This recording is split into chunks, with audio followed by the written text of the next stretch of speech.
We would like to welcome you all back to this meeting. We're reconvening our regular meeting now at this time. As a reminder, any citizen who wishes to speak on an agenda item or for call to the public must complete the sign-in sheet in the lobby prior to the public comment time on the agenda. This evening, presentation of colors will be led by Westwood High School JROTC. Presenting members tonight are Randy Ainoli, Layla Clay, Luella Valenzuela, Marco Lopez, led by Lieutenant Colonel Joseph Abel, and Senior Master Sergeant Richard Crom. The Pledge of Allegiance will be led by JROTC student Isabella Clay.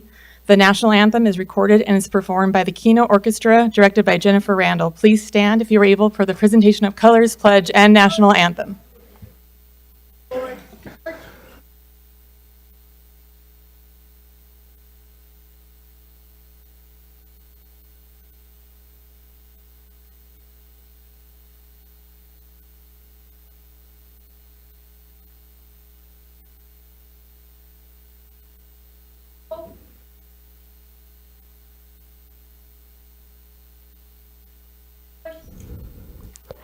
I pledge allegiance to the flag of the United States of America and to the republic for which it stands, one nation, under God, indivisible, with liberty and justice for all.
You may now be seated.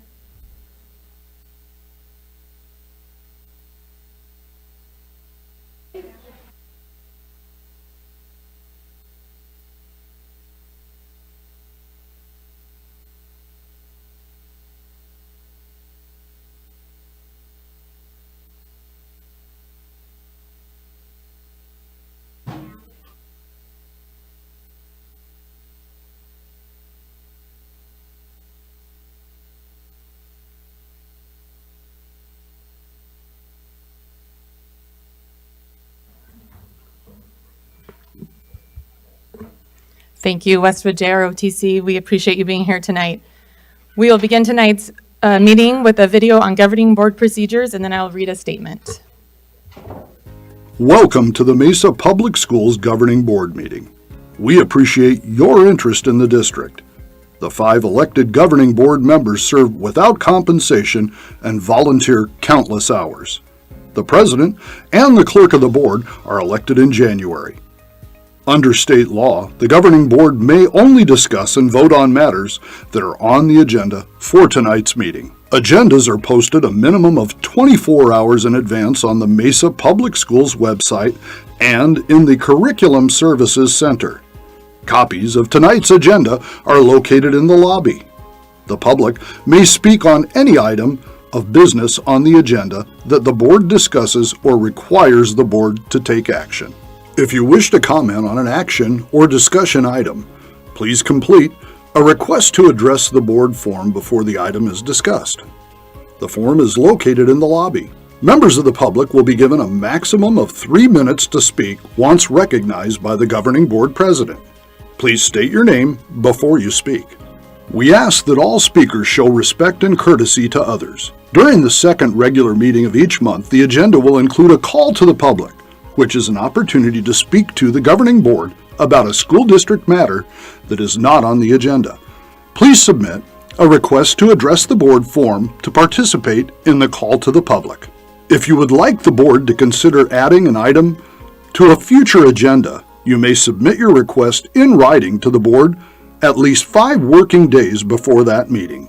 The superintendent or governing board president will consider your request. Thank you for your attendance and involvement in tonight's meeting. This is an official governing board meeting. The board has important business to conduct that is essential to the operation of the district. Everyone is welcome to express ideas or concerns to the board in accordance with the agenda. The poster in the boardroom describes positive behaviors expected and behaviors that cannot be tolerated. Please speak and act respectively and actively listen. Be kind. Verbal harassment, abusive or foul language, intimidation, and disruption have no place in a classroom or the boardroom. Please no side conversations or reactive comments. They can be disruptive. It is a governing board president's responsibility to maintain proper order so the board can conduct its business in an orderly and efficient manner. If you are disruptive or interfere with the conduct of the meeting, you will be asked to leave so the board can conduct the business of the district. We will begin tonight with a board calendar. Dr. Forlis, will you review that with us? Thank you very much, Madam President, members of the board. Our next time together is March 31st at 6 o'clock for the East Valley School Board Consortium meeting, and that is being hosted by the EVIT administration. On April 8th, we have a 4 o'clock executive session where Mr. Wing and Mr. Thompson will provide an update on the meet and confer process. Followed by a study session, we will have our junior high students coming in talking about their problem-solving model called Hacktivate, and it's all about cell phones. Then we will have our regularly scheduled governing board meeting at 6:30. On April 11th from 8 to 2, the board has a planning and study session here in this boardroom. April 16th from 5 to 8 is the CTE, that's the Career Technical Education Student Recognition Night at the Mesa Arts Center. And you're going to see a theme. We have lots of end-of-the-year celebrations coming our way. April 22nd is a governing board meeting at 5 o'clock. That will be a study session with our student advisory group, followed by our regularly scheduled board meeting at 6:30. On April 23rd from 5 to 8, the Student Services Awards will be held at Red Mountain High School, and I believe you received a paper invitation this evening. And on April 25th from 5 to 10 is Young at Art at Historic Irving, and I think you've all been to Young at Art and know how amazing it is to be able to see the creativity and artwork of our students. And that concludes the calendar.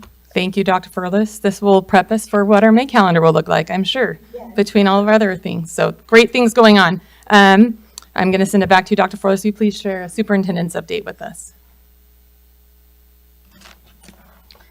It's always my honor and privilege to be able to talk about the great things happening in Mesa Public Schools. And so I'll begin with my update this evening, focusing on our promise to know every student by name, serve them by strength and need as preparing them to graduate for college, career, and community. And you see some signage up here, these A+ schools that we get to formally recognize in just a bit. So when I think about delivering upon that promise, what we're going to see tonight in our A+ schools certainly brings that to light. We have a series of strategy in order to deliver upon that promise that begins with our governing board goals to increase proficiency and growth in English language arts and mathematics and increase our graduation rate. That is designed to support our Graduation Plus model, our 5 strategic goals, and of course, our Portrait of the Mesa Public School Graduate. 3 areas of focus that we are committed to this year are academic and instructional development, community engagement and safety, and organizational and operational efficiency. So I'm going to give you some updates of those in action. Speaking of art, we are the Spinks Art Foundation, a nonprofit dedicated to empowering global education, hosted its annual youth art contest inviting students to illustrate how people around the world, past, present, and future. Fisher Hawks, a seventh grader at Stapley Junior High, earned second place in this prestigious competition. His artistic achievements reflects the creativity and innovation of our students, and we congratulate him on this very well-deserved recognition. And moving into the arts, from the arts into STEM, Red Mountain High School and the K-8 STEM Academy at Red Mountain Ranch students had an unforgettable experience at the Arizona Cardinals' first ever STEM Combine at State Farm Stadium. Students had the opportunity to explore interactive stations and hear valuable insights from Honeywell Aerospace experts and Cardinal staff. Throughout the event, they discovered the importance of pursuing careers in STEM fields, all while engaged in hands-on activities, and they left saying they had a really great time. I'm proud to share that we've got some success on the court as well. Mesa High Jackrabbits had an outstanding basketball season.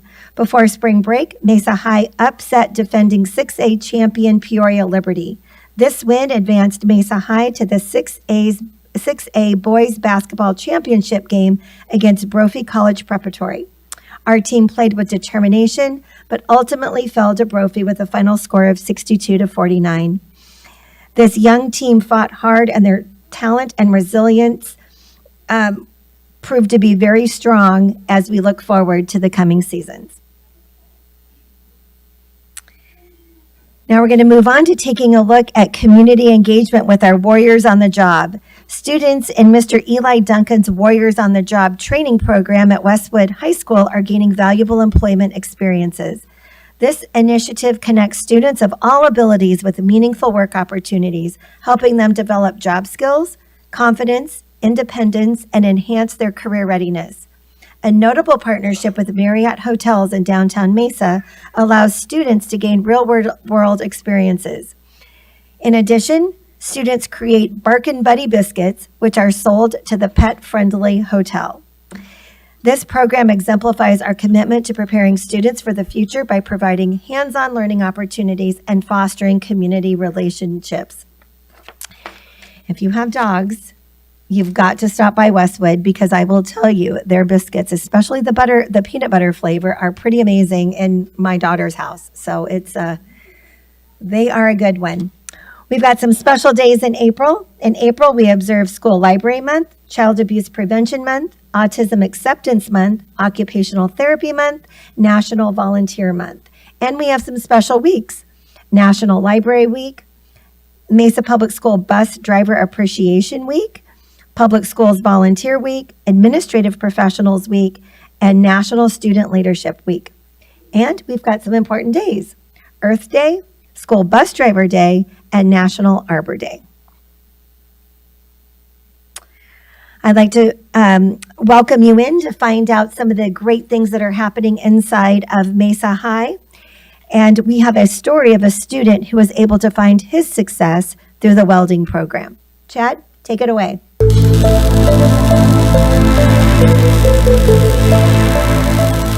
When I weld, you have to concentrate a lot.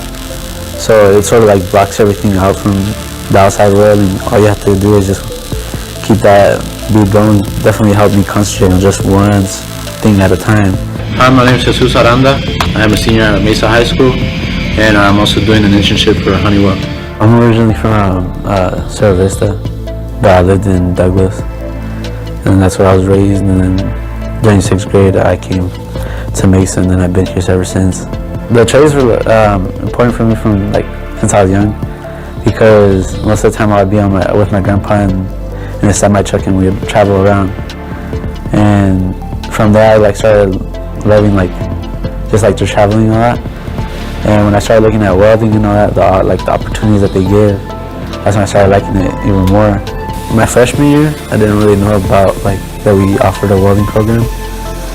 And then towards my end of my freshman year, that's when I started meeting new friends, and they were already in welding. So through there, I sort of met the teacher, and then he helped me get into welding for sophomore year. I think it was very important to have it at high school, just because it gets you an early start into this like a work line of trades and that. And definitely like for people that don't really want to wait and like for people that don't know what they're going to do after high school, definitely helps them like find what they want to do in life and help them like do an early start. Junior year was a very rocky year for me. So I made a lot of mistakes that year. It was very hard because I saw the disappointment I put on my parents' face, and I disappointed them a lot.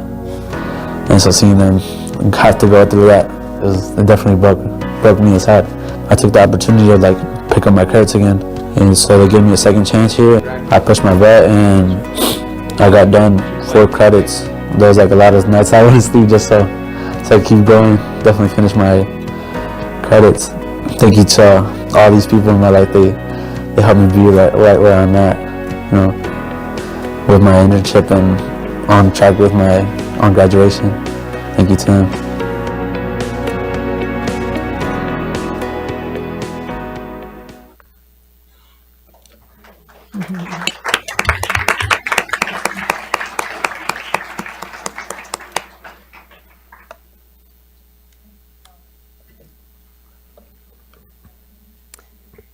Thank you, Dr. Forlis. Such great things happening across our district. We also have many celebrations tonight, and I'm going to turn the time back to Dr. Forlis to get us started, and board members, will you join me in front of the dais for recognition?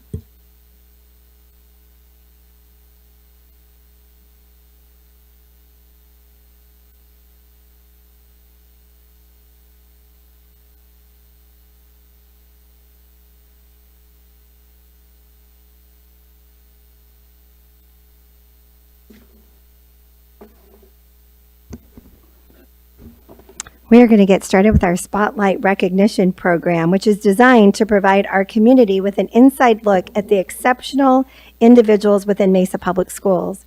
At every meeting, we celebrate remarkable students and staff members who positively impact our schools, inviting everyone to find out what's inside and honor their contributions. The school spotlights feature a video showcasing each school, which will also be available on the school's website, recognition of a distinguished student, certified staff member, and a classified staff member.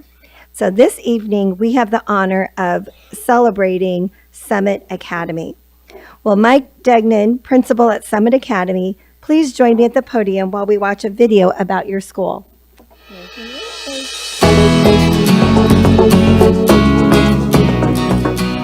Summer is special because a lot of my friends are here and all the teachers are nice. The teachers and students are really kind. Everybody, they just welcome you with open arms, and they ask you what's your name? Do you want to hang out with us at recess and stuff? And then they just help you a lot to make sure you're not feeling lonely or left out or anything. I think our school is really good at doing IB things. We get to have a different approach on learning, and everyone gets to be their own leader on researching things. The teachers here, they're really nice, and they give you a bunch of opportunities to learn things, and they always help you. If you need help on something, then they can pull you into little groups and stuff, and it's really good because that's the way that I like to learn. I would say my teachers make learning fun because they try to use concepts that we would find interesting or that we might have already heard about. They try to engage us as much as possible and do activities that make it to where we want to learn. We had to choose a person in history to be of, and then we'd have to make a poster of that. And then we went in the gym and we had to dress up as our character.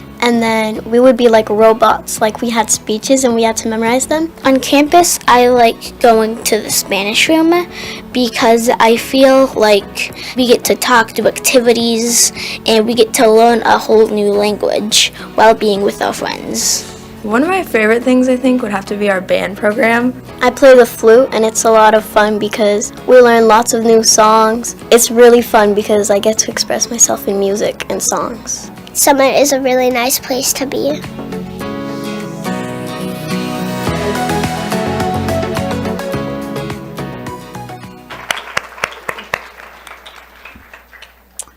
And I know that Principal Degnan is very excited to introduce the Spotlight honorees to us, so take it away. Thank you so much. Appreciate the opportunity to be here tonight to spotlight a few of our fantastic folks at Summit Academy. Let's start with our spotlight student, 7th grade student, Sequoia Faust. Sequoia, could you come stand up here with me? This is her favorite thing to do right now.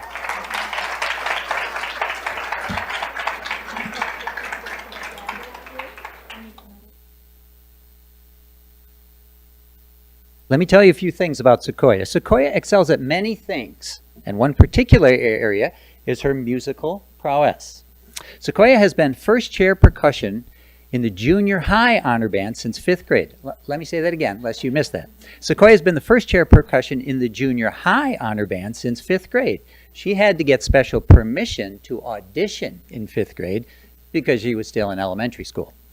She was the first junior high student to be allowed to participate in the state's high school solo and ensemble festival. She performed a 4-mallet marimba solo in which she received a superior rating. Sequoia is an accomplished honor roll student as well, who does not shy away from challenges and uses them to motivate and teach her. In her own words, Sequoia says this, quote, "Whether it's a math problem in class or a drum groove in jazz band, it's always rewarding to me to find success after failure. Struggle has been very impactful in my life, shaping me into the person I am today," close quote. Outside of the classroom, Sequoia is an accomplished cross-country runner and participates in jiu-jitsu. Sequoia is truly a deserving spotlight student. Okay, I think you can wait right here, okay?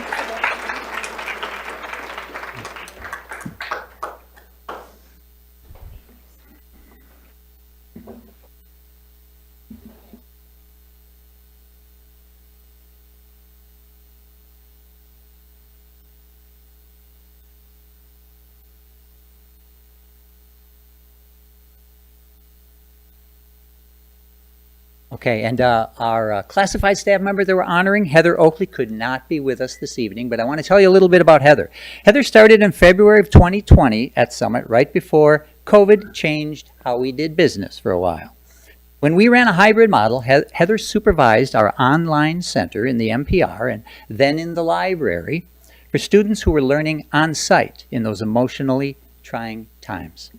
After that, Heather worked closely with students in the primary grades as a highly supportive and engaging assistant to the teachers as she supported early literacy development.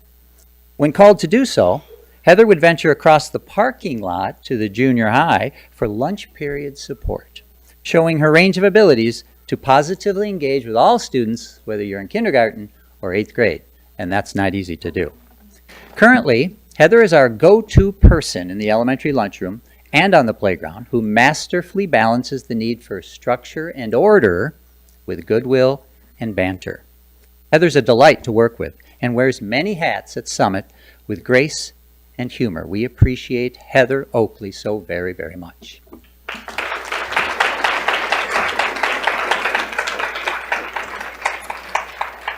And finally, our certified teacher, one of my favorite people in the whole world, Cody Allen, could you come on up here?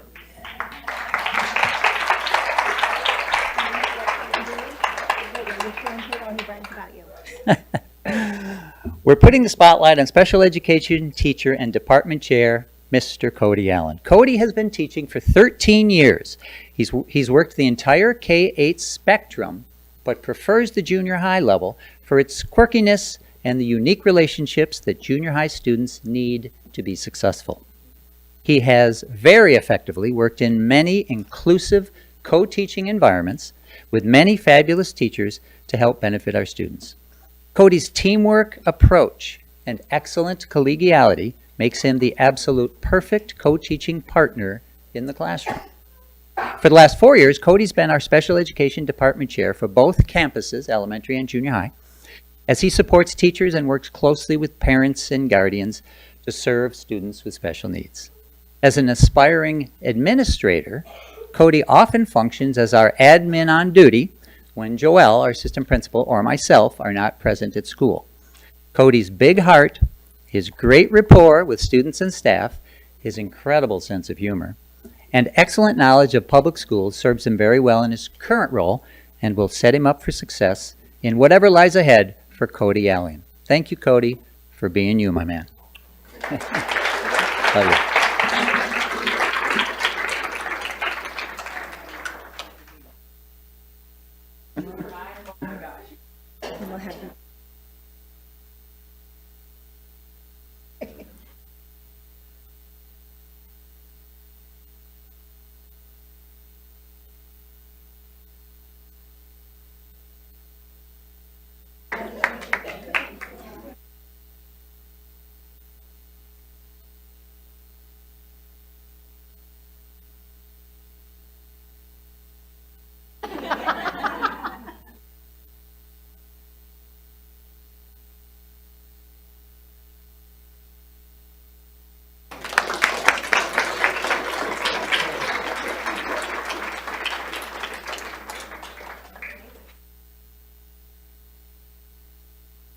So if you're here to celebrate, if you're from Summit Academy and here to celebrate your Spotlight School, will you please rise?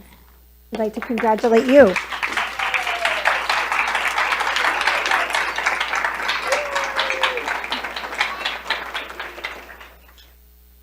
All righty, we're going to keep going with recognitions.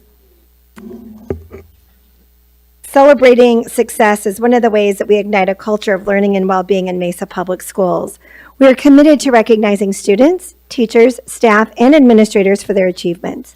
Tonight, we will recognize two of our most outstanding schools and some of our district's outstanding student athletes for their achievements. So we're going to get started because we have a lot of people here that want to celebrate them. So Porter Elementary, will you come on up? And we are going to celebrate you along with Washington Elementary School. Come on up. We've got Holly and Kathy. Come on.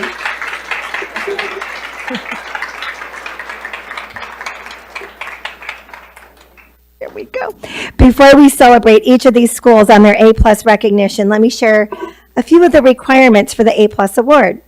Schools go through a rigorous application process and are evaluated in the areas of student focus and support, school culture, active teaching and learning, curriculum, leadership, community and parental involvement, and assessment data.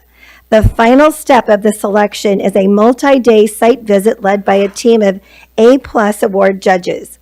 Schools that ultimately earn the A+ School of Excellence designation consistently model quality and equity, demonstrate a strong commitment to academic excellence, respond successfully to the changing environments of education, cultivate learning-centered, safe school environments, encourage innovative instruction by supporting teachers, actively address students' social, emotional, physical, and intellectual needs, and demonstrate superior ability to go above and beyond the norm in providing services to children, families, and the local community.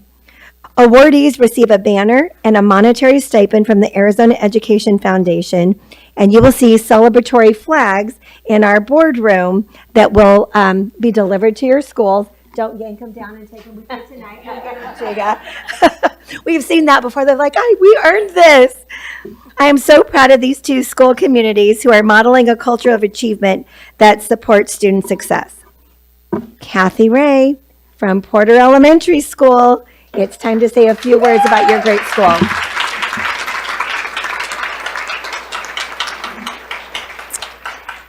Good evening, members of the Governing Board, Superintendency.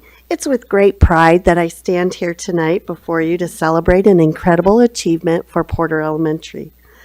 We are honored to receive the A+ School of Excellence recognition, a testament of the hard work, dedication, and innovation of our students, staff, and community.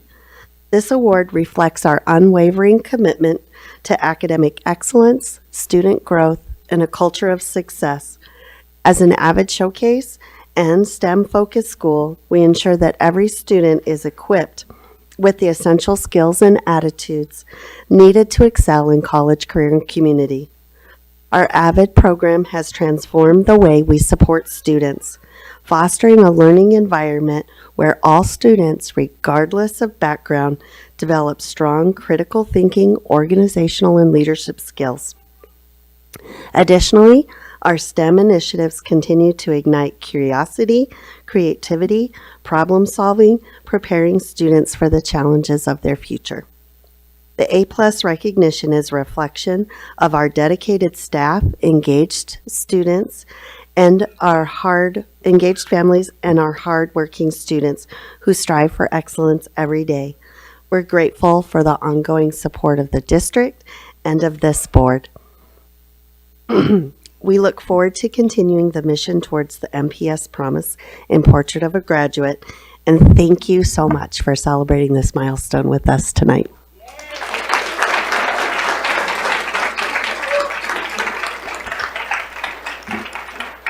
And to continue the celebration of Porter Elementary, and all of those of you from Porter, will you please come on up, and we're going to have you join Mrs. Ray in a picture with our governing board. Come on, PTO President, member of Mesa Parent Council.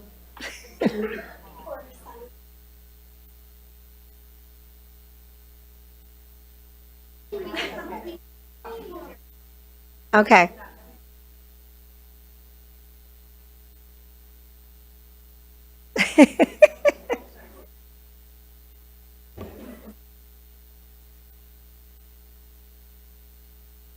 Oh, there we go.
All right, Washington, you got a hard act to follow here. You ready?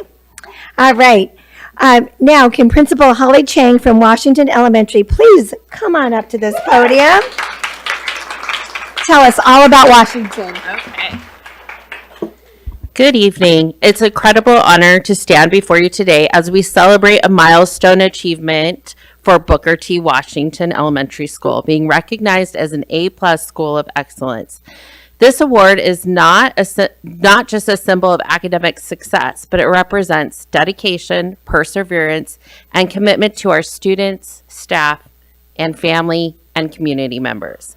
At Washington, we believe every child deserves access to the highest quality education, and we work tirelessly to ensure that each student is supported, challenged, and empowered to succeed. Our staff goes above and beyond, not only in the classroom, but also in building meaningful relationships with students, families, creating an environment where learning thrives and students feel a true sense of belonging. This recognition reflects the hard work of our students who show up every day to learn, push themselves, and strive for excellence.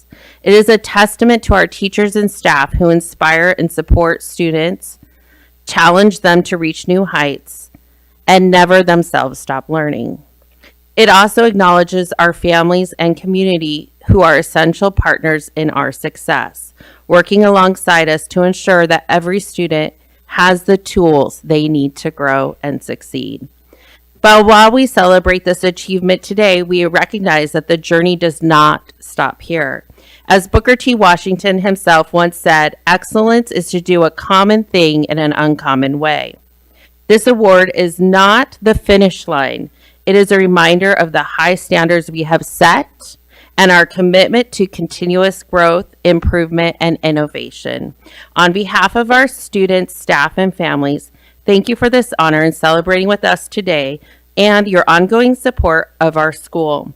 We are proud to be recognized, and we are more excited about what the future has in store. We are still building it together. Go Bulldogs.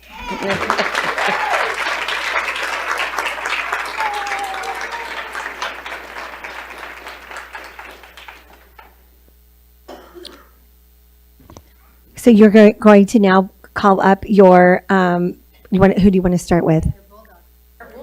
Come on up.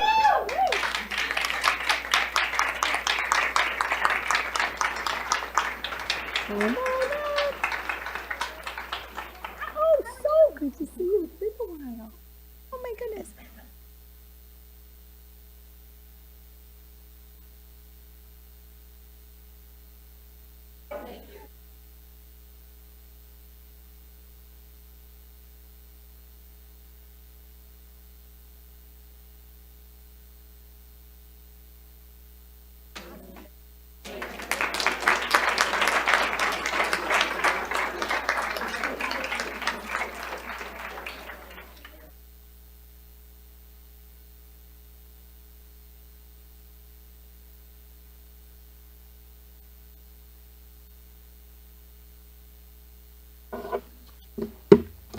So if you are here to celebrate both Porter and Washington Elementary Schools, will you please rise so we can celebrate you?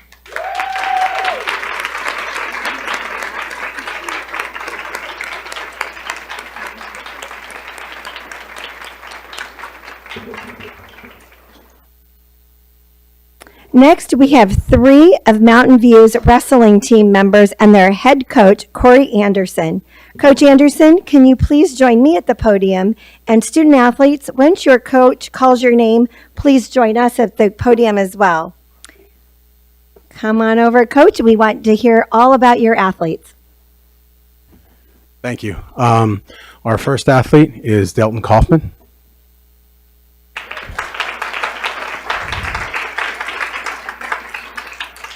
Delton was the Division I 190-pound state champion this year. Finished 50-0 on the year. His career record at Mountain View is 148 wins and 2 losses. He's not lost since his freshman year, so he's been on a pretty good win streak there. He just recently competed in the Folk Style Nationals in Des Moines, Iowa over spring break, so gave up a spring break to travel to scenic Des Moines, Iowa to wrestle, and took 6th place, so he is a high school All-American as well.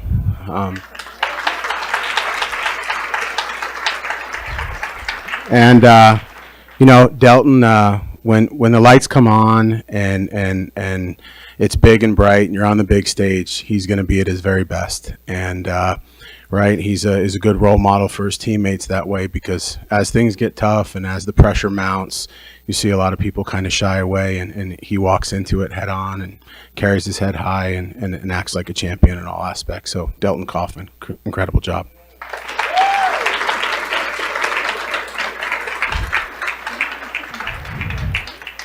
We have one of our wrestlers not here tonight, had a prior engagement, but I still want to talk about him, Justin Beauvais. And first and foremost, I think an interesting note, Justin, his dad teaches at Mountain View as well.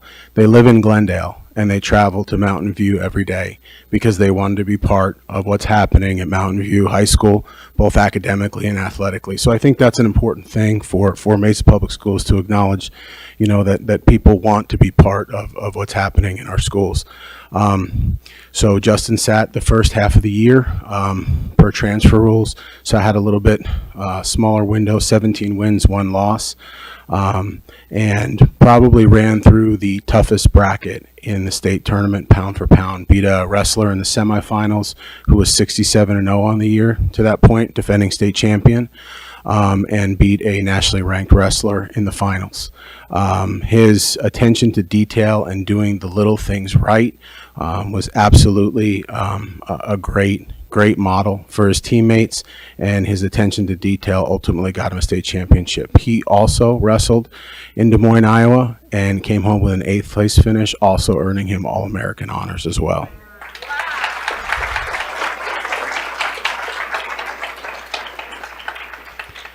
And lastly, we have Delton's sister, Annabelle Kaufman, who is the state champ for us this year, freshman. She is a dynamo. Actually, we were in a little staff meeting, prep period meetings today, and I got pulled aside by a teacher who said, "Hey, I want to talk to you about one of your wrestlers," and that can either go one of two ways, right? And she was like, "I just want to tell you that Annabelle Kaufman is just amazing student, adds so much to our team. We are so appreciative of her." And I think that just, says it all about her. She comes in the room, she's smiling, she's happy. One of the few people who can get me to kind of crack a smile during practice a little bit.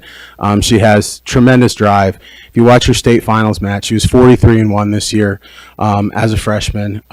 She avenged her loss in the state finals when in her state finals match. I've been coaching wrestling for 20 plus years. I couldn't even tell you what she did at one certain point just to not get taken down.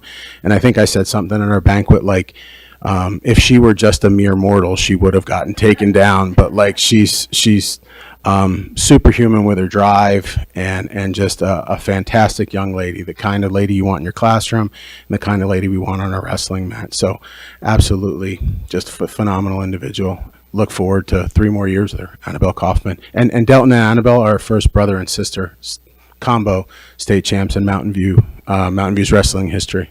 Thank you.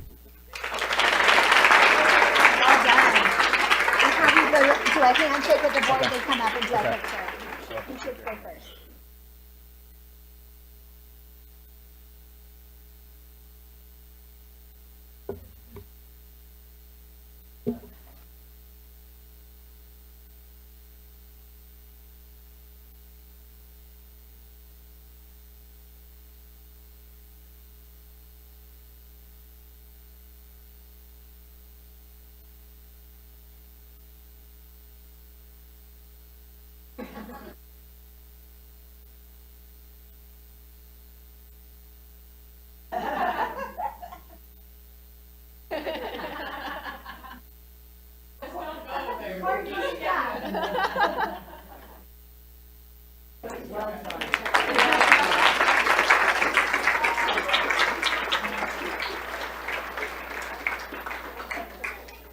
If you are here to celebrate these fine wrestlers, will you please stand to be recognized?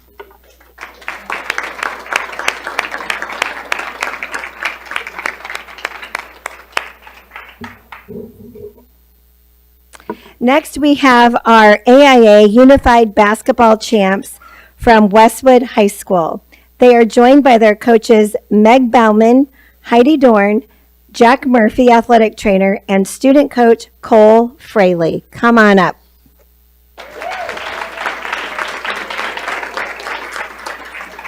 We'll do the coaches first. Coaches first.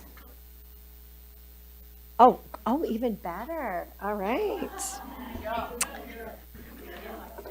Okay, student coaches, come on up. You've got some work to do. Come on.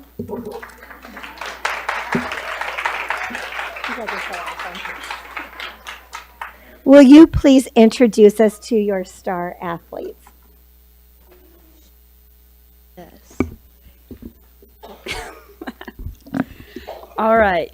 Thank you, President Davis, school board members, and superintendency for recognizing us for our accomplishments.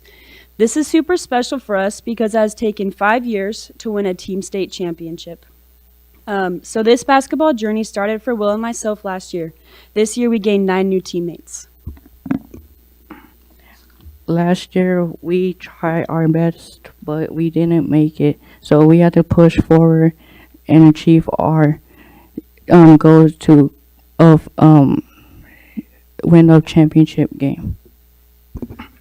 Every day we practiced basketball during class. We all got to work together and figure out every player's strengths. Last year we tried our teammate helped us work harder to make it to the championship game. We worked so hard. I love all my teammates that make me so happy. Make me so happy every day. All the time we play with each other. We work so hard every day. We always push each other. hard every day. I make good friendships every day. Time I see them, I always go up to them and shake their hand. Thank you for coming, all your support.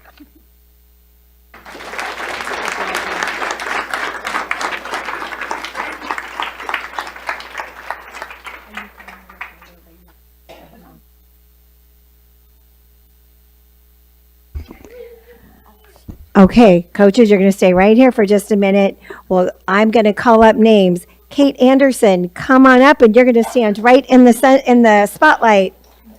There's Kate. Joey Bonzi. Hope I got that right. Silas Balby, come on up.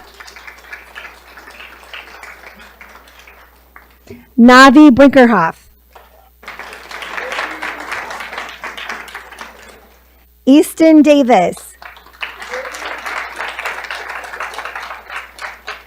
Henry Edholm.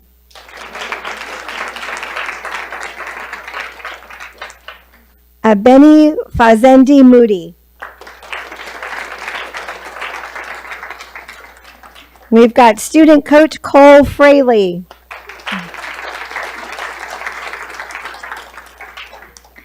Brock Jeffries. William McFadden. Colden Mose.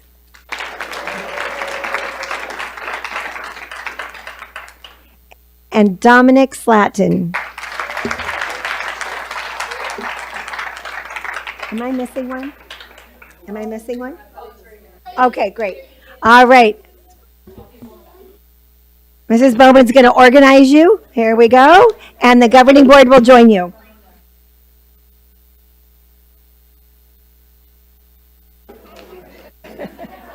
Oh, she knows that guy.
Well, it was an honor to be able to celebrate our student athletes and our A-plus schools this evening.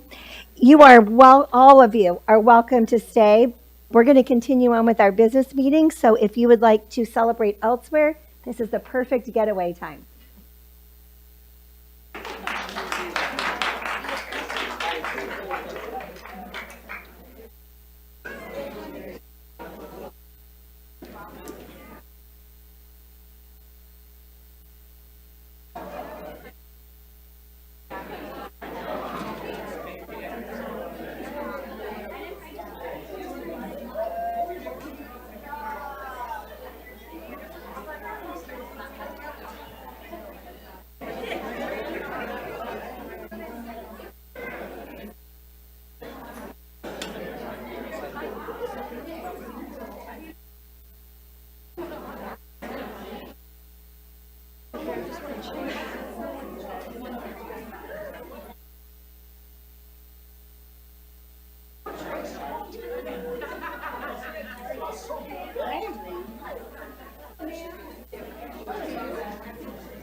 Okay, we'll go ahead and continue on with our meeting.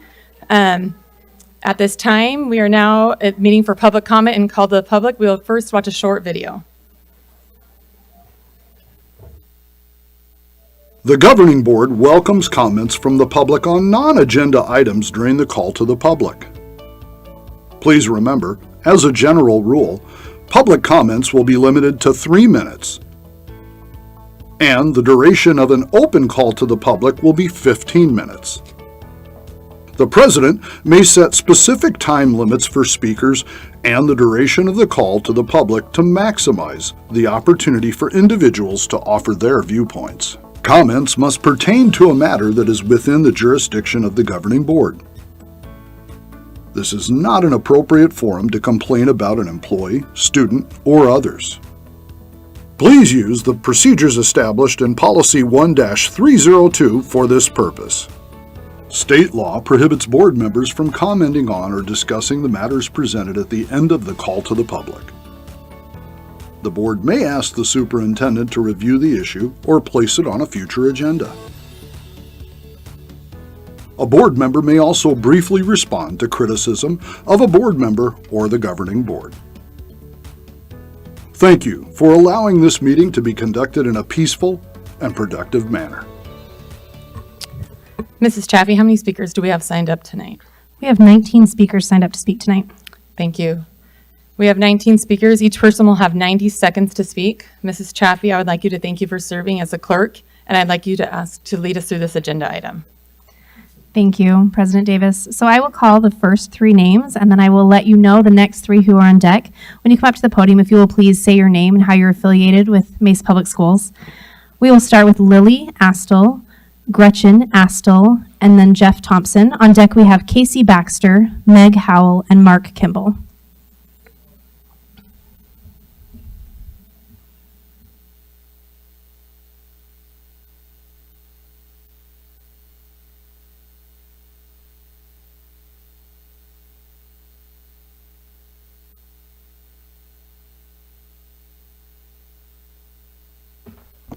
Hi, my name is Lily Astle. I'm a junior at Mountain View High School, and I am against block schedule.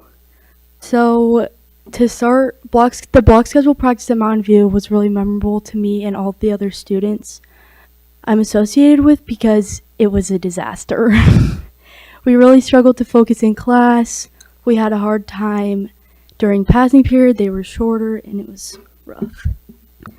I feel like I need to attend classes every day to be successful, especially in classes like math or my dual enrollment and advanced placement ones. And then on that note, in our AP Lang class, we were given the opportunity to do an argument assignment on anything of our choice. When talking to the teacher after the assignment, I found out that over 75% of our class chose to do the assignment on why we shouldn't have block schedule. Thank you.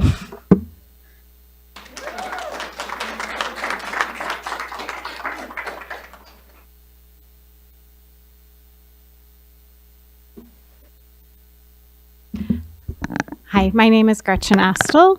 I have 4 kids with Mesa Public Schools right now. I have 2 students at Mountain View High School. Board members and Dr. Forlis and Dr. Strom, I want to ask you to please listen to the concerns that parents are here to share tonight and consider delaying the rollout at Mountain View until Mountain View can show that teacher and parents have been involved in the changes and that the changes are data-driven, cold hard data, not anecdotal data, and that there are financial reports and projections to support the changes. I have done a little research on the schools that were visited. Out of all of them, the average amount of money that states assign to the schools outside of Arizona, of schools that have similar programs, it was between $14,000 and $18,000 per student per year. Arizona students, the average is $10,000 per year. So we are at a financial disadvantage with this. There were some schools in San Diego that rolled this out. They had support from the Bill and Melinda Gates Foundation, and California assigns over $18,000 per student per year. And after 8 years, Crawford High School had to shut down their academy program because it wasn't financially viable. We really need to check the finances on this and make sure that it's sustainable. I'm very concerned, and I share in the other concerns of people. And real quick, if you're here because you're concerned about block scheduler academies, will you raise your hand? There's more than just a few parents.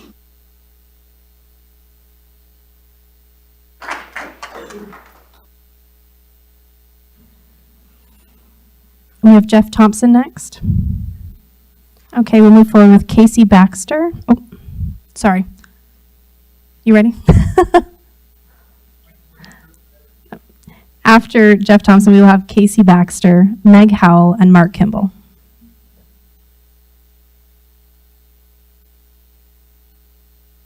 I'm Jeff Thompson. I'm a concerned homeowner. Nobody knows what I'm going to say, but I tell you what, you guys, I hope you listen. I hope you listen to these people. You've been creating a hostile work environment, student environment for these kids. You were told last fall that this wasn't working because we don't have the people here that have the skills to teach it. So I get a little frustrated at these people up here. We need to get merit raises. None of these people deserve a damn raise until they can at least raise the proficiency rate 20%. They deserve nothing, and the principals. The janitors, everybody else, the teachers, yes. But it's like you guys are like the coaches, and you're running a bad team here.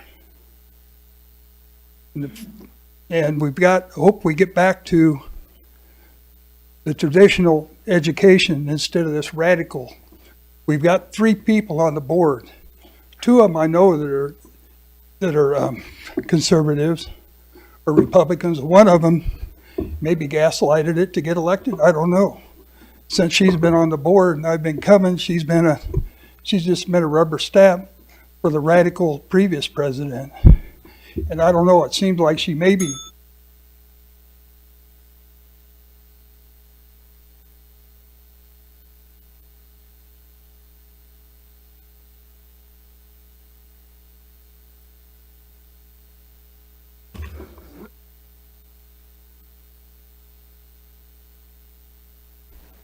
Good evening, Madam President, Dr. Forlis, members of the board, and district leaders. My name is Casey Baxter, and I have the honor of being the principal at Franklin Accelerated Academy East Campus. As I've mentioned before, I am on a mission to look for good because I honestly believe with my whole heart that if you look for it, you can find it. This year, several schools in our district have been piloting a new Parent Square communication tool. My school just joined this pilot in January, and I'm incredibly proud of how my teachers are using this new tool to our advantage to engage our families. As you know, Parent Square allows for the two-way communication, enabling me to reach directly out to parents. I can message specific parents of a particular grade level or a class. I can engage the entire school community very efficiently with a click of a button. Our entire staff has embraced this platform, and we've even scheduled our spring parent-teacher conferences seamlessly using this device and this technique. Parents and teachers appreciate the ease of communication because now there's no more searching for email addresses or relying on outdated contact methods. One of the most practical benefits has been enhancing communication while protecting teacher privacy. On field trips, teachers can now communicate with parents without sharing their personal phone numbers. This ensures a professional and secure way for everyone to stay connected. I also want to acknowledge Nina Allred for her incredible support. She's provided principals with valuable messages, handouts, materials, and we've had a pretty smooth rollout so far. When you run into something unexpected, she's also been really open to help us with the functionality, and she's worked with her team to get us the information we need. Parent Square aligns with our strategic goal of engaging our community through a stronger school-family partnership, and for that, I am thankful. So thanks for Parent Square.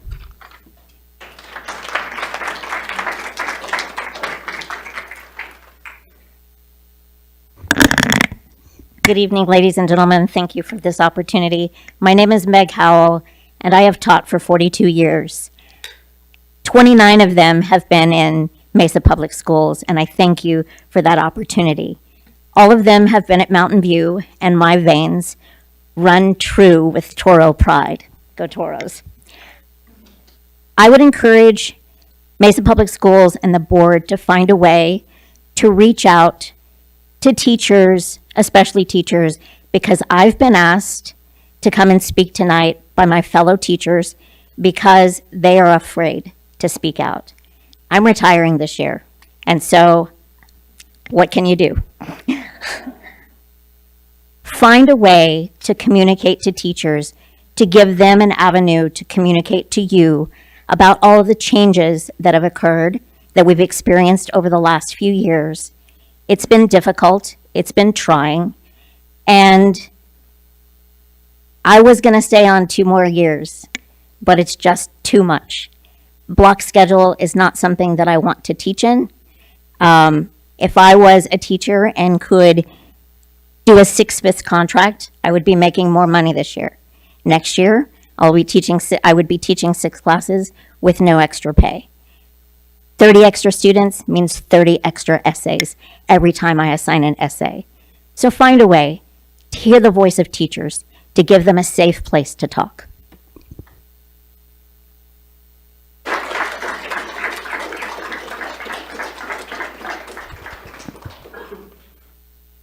President Davis, Governing Board, Superintendency, appreciate the opportunity to speak, although I prepared something for 3 minutes and once again, 90 seconds. So it's very ironic that your shareholders, who are the parents, should be the main focus of this meeting. Every time we get cut down to a few seconds to speak, it sends a real message that that is not a priority. It's wrong.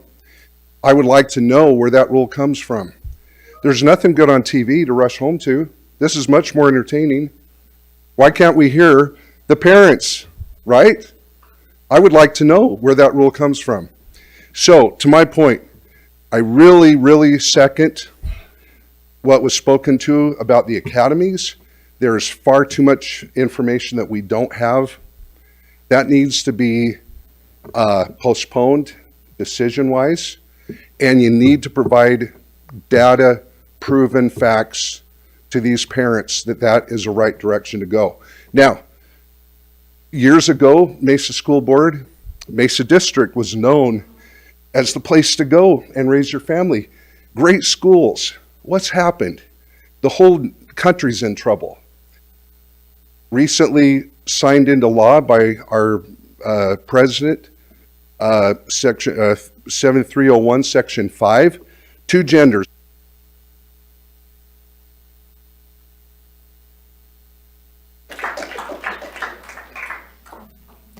Next, we will hear from Sarah Nickel, Heather Austin, and Anna Eager.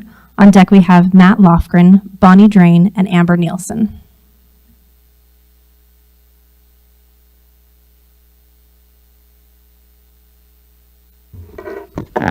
Hi, I'm Sarah Nickel. I am the mom of 2 former graduates from Mountain View, as well as a current freshman in Mountain View and a 6th grader at Hermosa Vista Elementary School in the dual language program, which is fantastic and we're grateful for.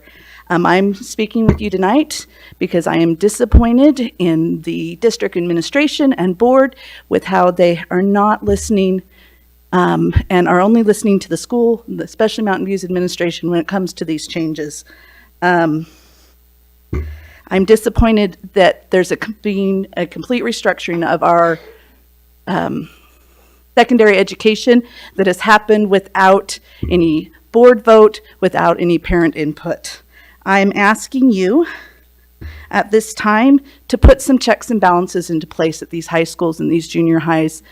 We'd like to see that a requirement that there's certain changes that could not be implemented without the district seeking a percentage approval from parents and faculty. We'd like to see that there's a requirement that newly implemented programming includes opt-out processes that are clearly stated to the parents. Since none of these classes are graduation requirements, we shouldn't have to fight the counselors, fight the school administrations to let them know this is not something we want our child to be taking when it is not a graduation requirement. I don't need to be a lawyer to make sure my kid gets into the classes they need to be in. And we'd like to see that there's a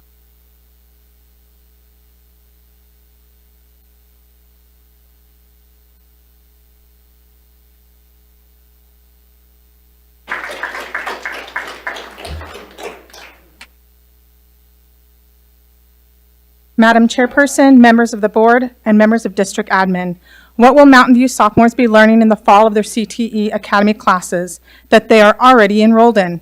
Parents have a statutory right to know the content of the classes their children are taking. Parents deserve to know, and I expect the board to ask and actually receive answers before this program rolls out in August. What data was used to enact these CTE Academy changes? How does the board, district, or Mountain View admin measure success of the Academy courses? What specifically will students be learning in the Academy CTE classes that they are being forced to take? What actual certifications are these courses tied to? Why are they being misinformed that they are required when they are not part of the current graduation requirements? Dr. Randy Mallerwine misspoke in the recent study session that the Academy courses are required. The next week at an in-person meeting I had with Dr. Oliver and Mr. Long of Mountain View, they confirmed that Dr. Mallerwine misspoke and shared incorrect information. I asked them to help clarify the truth to parents. They have not. Instead, that same week, Mr. Long emailed another parent that the academies are required. Why do we not have accurate and consistent information being shared from the district and site level about such a major change? I have heard from 5 Mountain View teachers that they feel unsupported and unheard from the impending block and CTO rollouts and are afraid to voice concerns because of anticipated retaliation by the current Mountain View administration. Change is inevitable, but implementation of change continues to fall on the backs of teachers, not district or site admins. I encourage board members to open and maintain better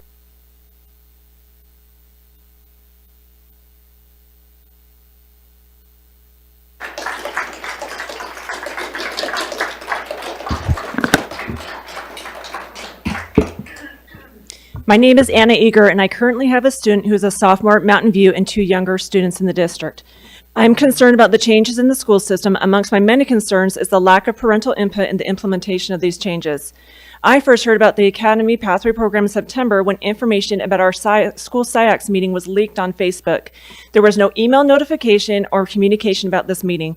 High school administrators presented a rough outline of the Academy program and stated they would not be answering questions at that time. I also attended a town hall in October and the governing board study session in February. The study session raised several red flags for me. The first being lack of data to support this education model. In that study session, governing board members requested a report from the district. Has that report been provided? If so, please make it public. And if the district has not provided that report, please make that information public as well. I have spoken to several current freshman student parents. They were not told the academies would be implemented at Mountain View High School when they were registering their freshmen. These changes came as a surprise to them in September. Why are the district and schools not communicating this information to junior high students and parents as well? For example, why would you not tell parents by 2025 we're transitioning to this model?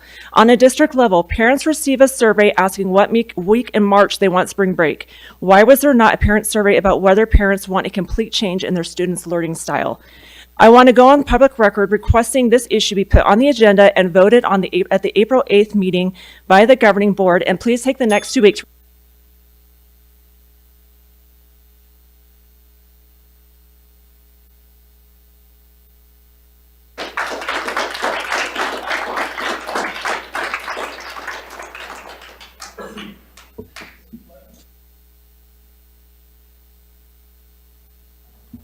Just a reminder that we want to make sure we do not say any employee names as we are during public comment, please. Thank you.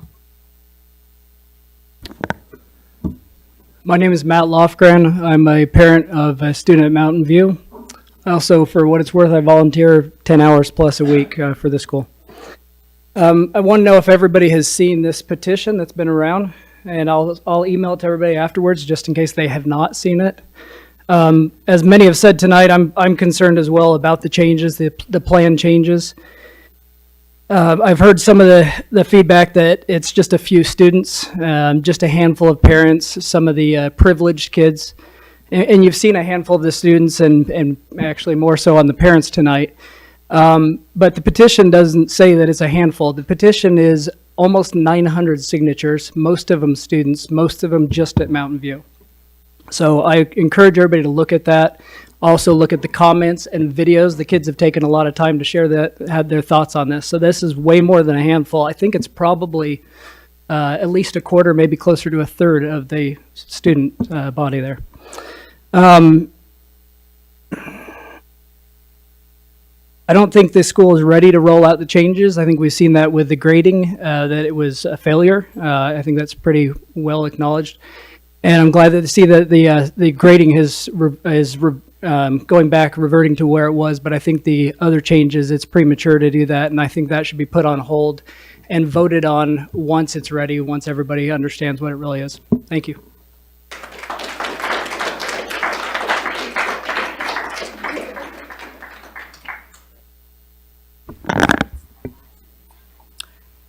Hello, my name's Bonnie Drain. I have been involved with Mesa Public Schools since 1989 when my oldest daughter became a kindergartner. I've had 4 kids who have graduated from Mountain View High School. I have been a parent volunteer. I have been a PTO officer. I have been a teacher for the last 16 years, full-time substitute for 10 years prior to that. I've had a lot of interaction with Mesa Public Schools, and I have loved it. I am retiring this year, and I had multiple teachers come to me and ask me to come and speak before the board because they're afraid to. They're afraid of retaliation because of all the changes that have been implemented. They are worn out. We spent 3 years trying to do standard-based grading, wore everybody out, making new rubrics, doing everything, and now it's being changed.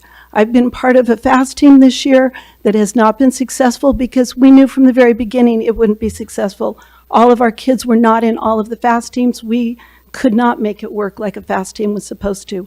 At Mountain View, this year, only 50% of the 8 FAST teams that have been working have been successful. And there's only a handful of teachers that are teaching at FAST teams this year that are even coming back next year to work in FAST teams. And I feel like it's one more change by adding block schedule and academies that we haven't even figured out the FAST teams.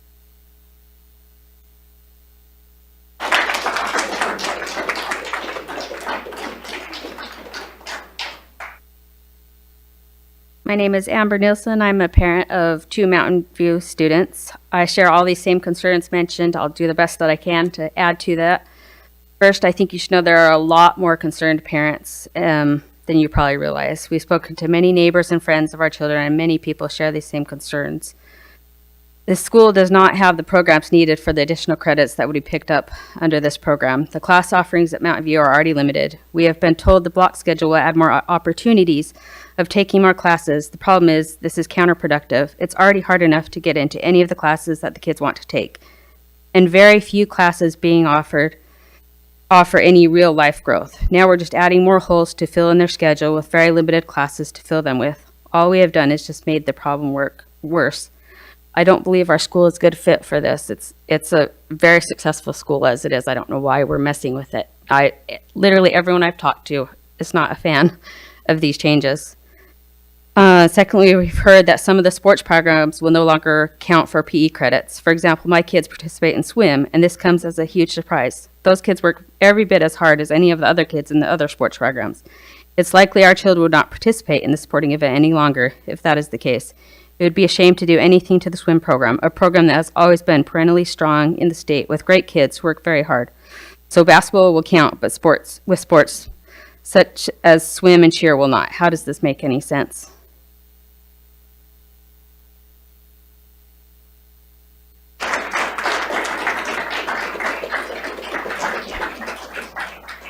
Next, we will hear from Allie Haywood, Henry Miller, and Lindsay Hillam. On deck, we have Julie Sessions, Chris Hamlet, Ed Steele, and Kevin Atwood.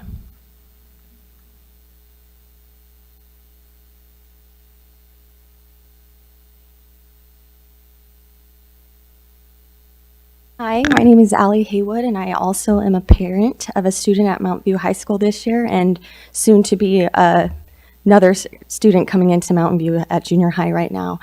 I would like to start that I am disappointed that to hear any concerns being brought with the new changes to the learning with block schedule and academy is met with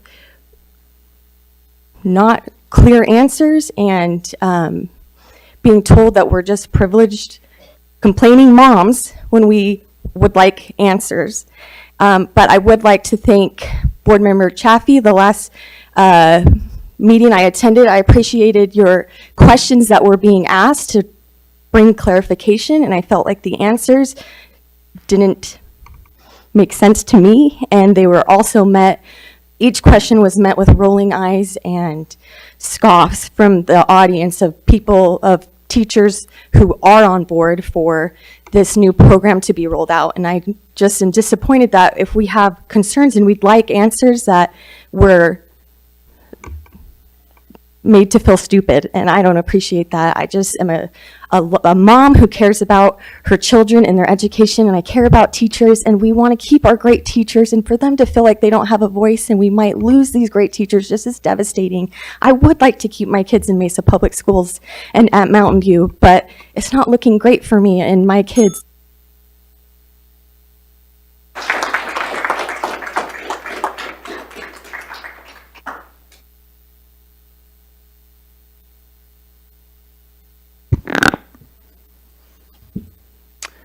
Hello, my name is Henry Miller, and I am a district employee.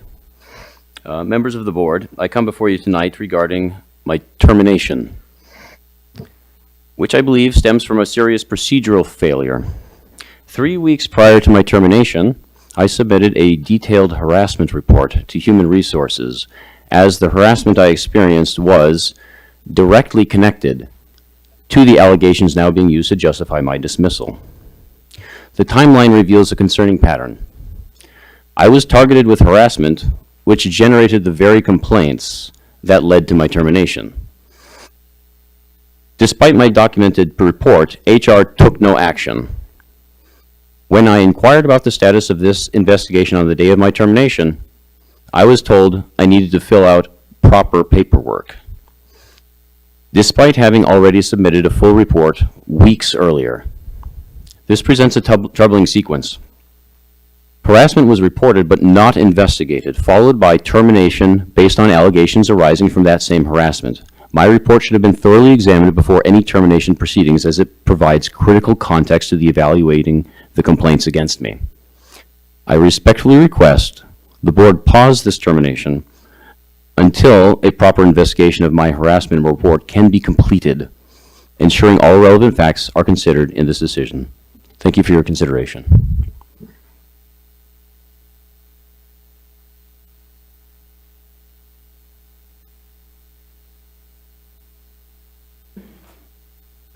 My name is Lindsay Hillam, and I am a district employee, and I'm also a parent. I have 3 kids in different schools in Mesa Public Schools, and this is my first time attending a board meeting. This is my first time listening to all the different complaints or comments, and I just wanted to share for myself my own experience in Mesa Public Schools.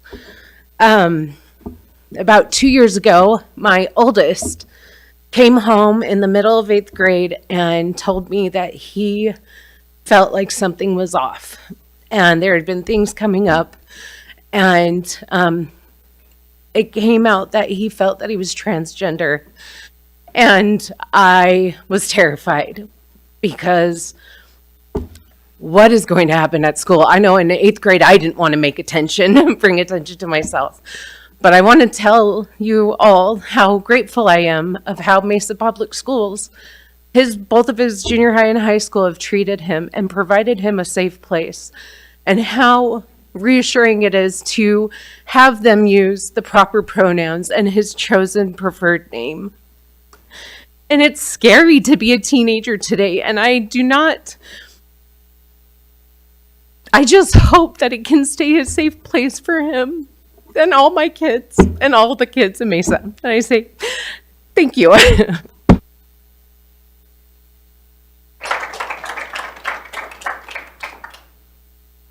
Next, we have Julie Sessions, Chris Hamlet, Ed Steele, and Kevin Atwood. President Courtney Davis and members of the board, thank you for taking the time to support our community. I am Julie Sessions, a certified teacher, owner of Roots and Wings Micro School, rawm.school. Tonight, I would like to share a story with the permission of the family. One of my first students, an 8th grader, came to my school bruised and broken from the public school, 5 grades behind in reading and math. Heartbroken, I disclosed the starting grade, 3rd. and the unusually severe rigor required to claw through so many levels. The first struggles to overcome were, number one, building trust in me, another teacher; two, restoring self-worth; three, belief that a 5-grade change was even possible. Halfway through the year, my student completed 3 grades. Confidence rose steeply, rigor did too. Smiles were more common, and the eye of the tiger visibly shone.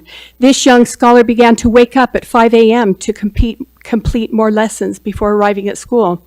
And by year's end, this student was ready to go to public high school, graduate in 2.5 years. Now my concern is that you will bring in the Carnegie curriculum that is not evidence-based or even research-based to my students and continue the educational decline by lowering the standards to opinion-based teaching, which negatively impacts our community and culture for which we moved our family here. Please courageously stand for our children.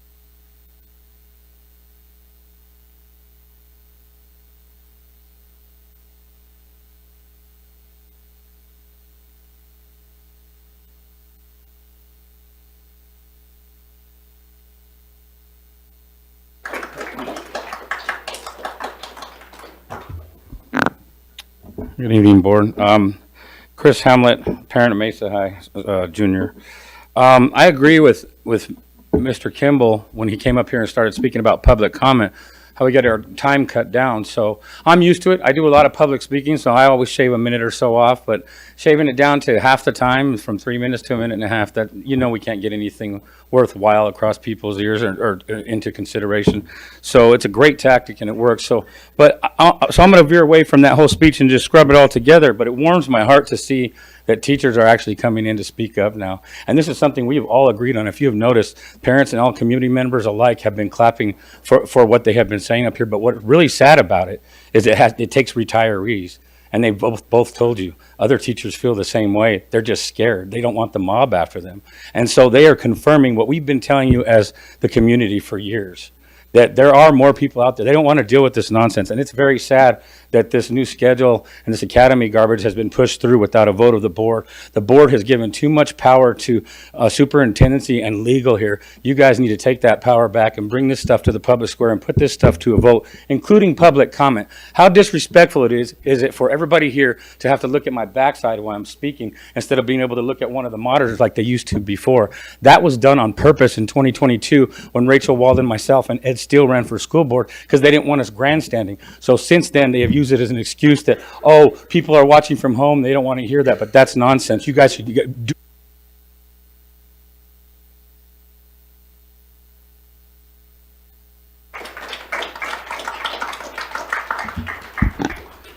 Good evening, members of the board, superintendency. My name is Ed Steele. I'm a taxpayer here in Mesa. Have been since 1987. I was going to speak about item 11A, this memorandum with Carnegie. You know, it was just a few months ago that students lined up here to air their grievances with this leadership. And they noted 2 things. They don't feel heard, and now you're hearing it again tonight. You guys created that environment. And the other thing is, they're sick and tired of being made guinea pigs with all your education experiments. And what do we have tonight? Carnegie. Another unproven, untested education experiment where you're going to have up to 14,000 students be guinea pigs for this group? And it's not even up for debate. It says so right here in this document. It says the parties have an interest in using research methods to learn whether the changes they are pursuing are leading to desired outcomes. If that's not an experiment, I don't know what is. I urge this board to vote no on this. Ms. Chaffee, you should be especially sensitive to this topic. I'm asking you to vote no. I want the whole board to vote no. Send a message that you guys are going to do one time, you're going to follow this Mesa promise to serve these students' needs.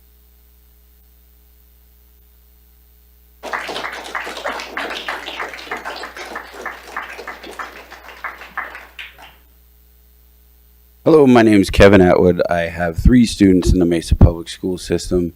I thought I was going to be able to ask you questions regarding a specific subject, but this is my first board meeting, and I wasn't prepared to stand in front of everybody and air my grievances or make comments about how things are. But I'm thankful for the forum. Thank you for giving us the opportunity to communicate with you about the issues we're having and about the things we're thankful for in the school district. But I have 2 kids who have a rare genetic disorder.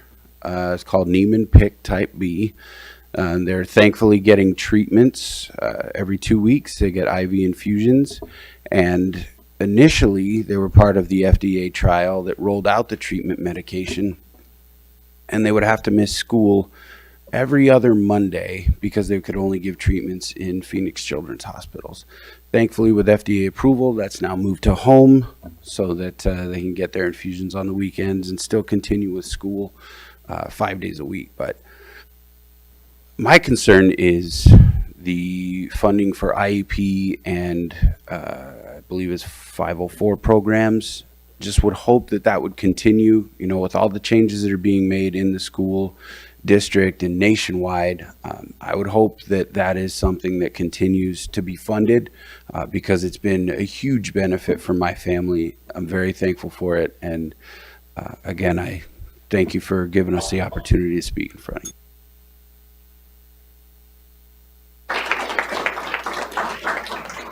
President Davis, that concludes our public comment. Thank you. We will now move on to review of agenda. We'll now review the consent agenda. All items on the consent agenda are approved with one vote with no discussion. If a board member would like to pull a consent agenda item, please do so now. Seeing none. Thank you, and we will be moving on now to our action items. Do I have a motion to approve the personnel request, including the addendum? So moved. Do I have a second? I'll second it. It has been moved and seconded to approve the personnel request, including the addendum. Any discussion? Madam President? Yes. So on these personnel requests, we have 2 positions that have been added to the, there are 2 new positions. I don't remember their titles. I would like some clarification on, because I've gotten several comments from our stakeholders and our shareholders, our community members regarding the fact that we just laid off several staff members throughout the district, but we created 2 brand new positions that they believed could have been filled with what we already had. So I'd like to know is where's the money coming from for these 2 positions? What's the justification for it? And then second, it seemed like that the other request and concern that I've gotten is that these 2 jobs were posted, and I think last week, and both of them have already been hired and they're on the agenda for approval tonight. So I have comment that people are really concerned about the fact that were these 2 positions, new positions created specifically with certain people in mind? And I think we just need to have transparency with our shareholders. So could you, I don't know who, Mr. Wing or Dr. Strong? Yeah. So we informed the governing board in the status update of the associate superintendent approximately, I think that was 3 weeks to 4 weeks ago, that these positions are going to be funded out of community education funds. The purpose of both these positions, first of all, as we continue to downsize in the district and centralize more and more functionality of mid-level management, we're going to have to figure out how to take jobs and remold them so that we can support less administrative positions that do more activities. As an example, in this case, we eliminated a position that was a hearing officer position, and that hearing officer position is going to, a lot of the functionalities and duties of that hearing officer position are going to go to our director of athletics. In order to accomplish that task, we're going to have to surround the director of athletics with supports at a lower level, and so that the responsibilities that the athletic director has in athletics, and then the responsibilities they have in discipline, end up being realized across the whole districts to the level that we need to. So what's going to happen over the course of the next several years as we continue to realize a reduced mid-level management team, which is part of the reason I was hired in this district, was to reimagine how mid-level management functions. We're going to have to create new positions that support management managing more tasks on a single given plate. The other position that's being referenced is partly due to we are finding issues with facility use throughout the district and junior high athletics throughout the district, and that facility use position is to help our whole district manage facilities and ensure that we're following proper practices and protocols in facility use to collect the revenues that are actually due when outside community members use those facilities. And that was explained in the Associate's Superintendent's report. So the revenues generated into Fund 520 by managing facilities to a higher level of fidelity will increase. And as a result of the increased revenues in Fund 520, we're going to be able to fund this position. And we'll keep monitoring and tabs on that fund and the revenues collected in facility use to ensure that we're generating revenues commensurate with the expense of the position. And as we live into the next 3 years and honoring that Mesa Public Schools is not a district of 74,000 students like it was in 2005, and realizing that we are a district right now of 54,000 students, and demography suggests we may be even smaller, we will continually work to try to centralize tasks to a smaller number of district level administrators over the course. And in so doing, we're going to need to have support around those administrators to still accomplish their tasks and goals. And over the course of the last, just to be clear, over the course of the last 3 years, we've downsized district administrators as well from something like 197 to 184. And this is just the continued evolution of realizing how to accomplish the task we need to with less and less staff at the administrative level. Thank you. Mr. Wing? Just to add, the minimum posting requirement is 5 calendar days, and the jobs you were referring to is posted for 10 days, and anybody was eligible to apply. May I? Thank you very much for that explanation. I think it's really important, especially in the current climate that we have with our shareholders who are lacking trust in district leadership and questioning our ability up here on the board. We need to be as transparent, which is why I asked you. I read it in your, but the people who actually pay your salaries, which are our taxpayers, need to be clear on why the decisions are being made that are being made. And it's in that you're going to regain trust of a community. You're not going to do it by posting 2 brand new positions that look like, well, wait, where are these coming from? So they're not coming out of M&O money. That's important for them, for our shareholders to know as well. It's not coming out of money that would have funded teacher salaries. So as transparent as we can be is how we need to approach this going forward. So, thank you. Thank you. Any other discussion? Seeing none, Ms. Kirby, will you please take our vote?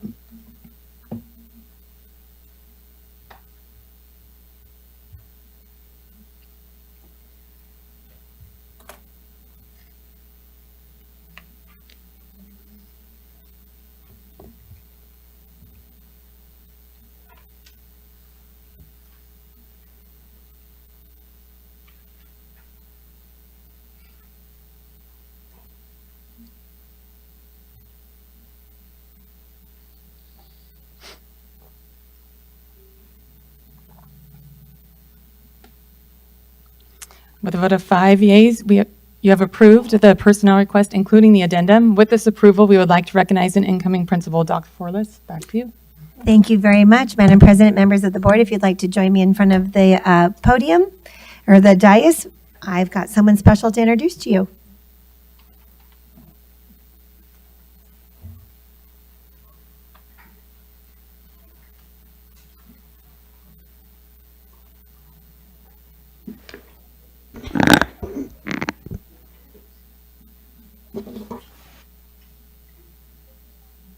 I hear pom-poms back there. You've been so patient with those pom-poms.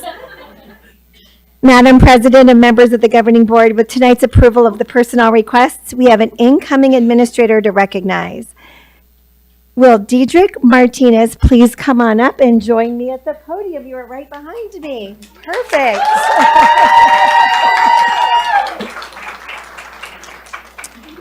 It is my pleasure to introduce Diedrich as the incoming principal at Lincoln Elementary. Currently, Diedrich is serving as the Executive Director of Student Services and Extended Learning with the Isaac School District. Diedrich began his career in education in 2006 and has served as a school principal in Nogales, Arizona, Phoenix, and Sells. Diedrich has a Bachelor's of Arts degree in secondary education in Spanish and bilingual education and 2 Masters of Education, one as a reading specialist, curriculum assessment development degree, and another in educational leadership.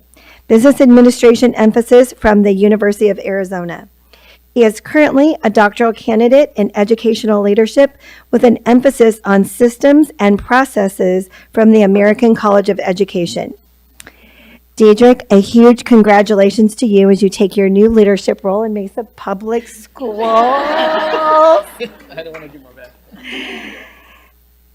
I know that our governing board would love to greet you. If you've got a few words to say, then they would love to be able to shake your hand. Got a little statement for you. Governing board members, cabinet cougars, staff members, family, my wife and my kids who have been patient, and all of you guys, just I'm honored and deeply grateful to accept the administrative position at Lincoln Elementary and Mesa School District. This opportunity is a privilege, and I embrace it with a strong sense of purpose and responsibility.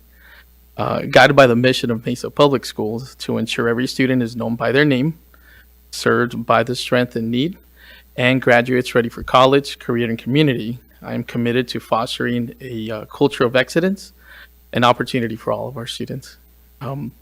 I look forward to working alongside governing board members, cabinet members, as well as our staff members and community and families, and working together to be successful for our students at the forefront. So thank you very much. We'll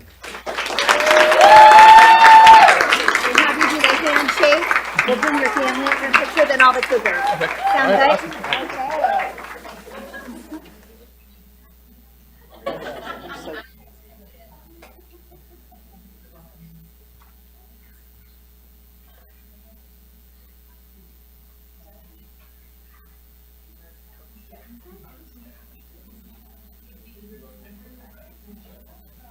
I'll have you come into the spotlight and bring the Martinez family. With the little Martinez right there. Okay.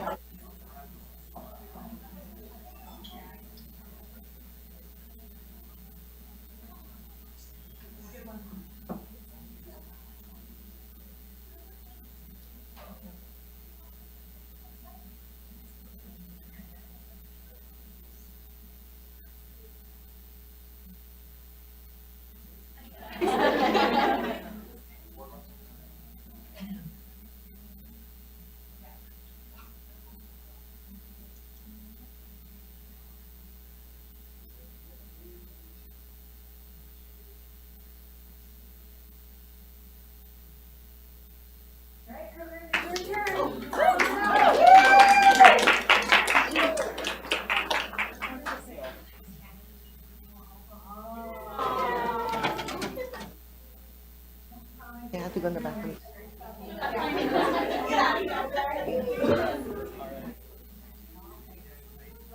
Emmy, Emmy.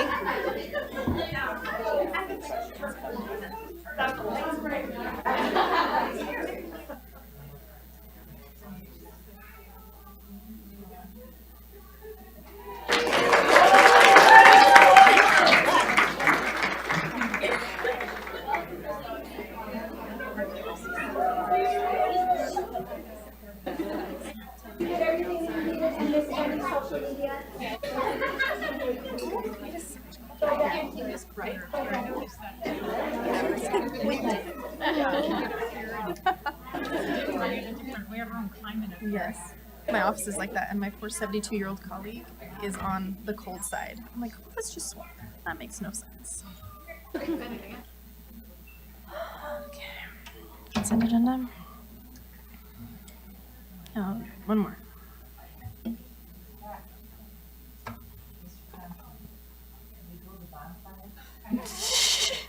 Bring out the blanket.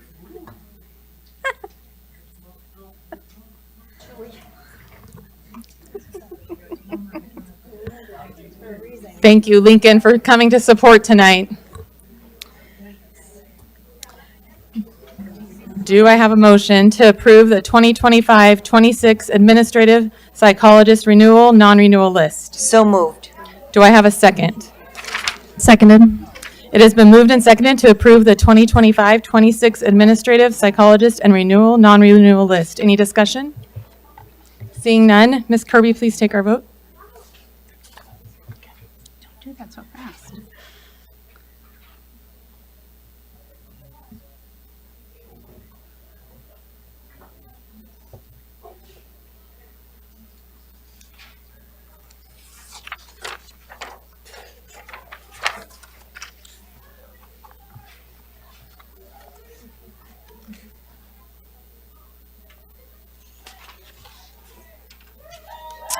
With a vote of 4 yeas, you have approved the 2025-26 Administrative Psychologist Renewal, Non-Renewal List. Madam President, Yes, may I make a comment? sure. Sorry. First, so I want to explain why I have abstained from this vote, because I didn't get it. You Sorry. just went too fast.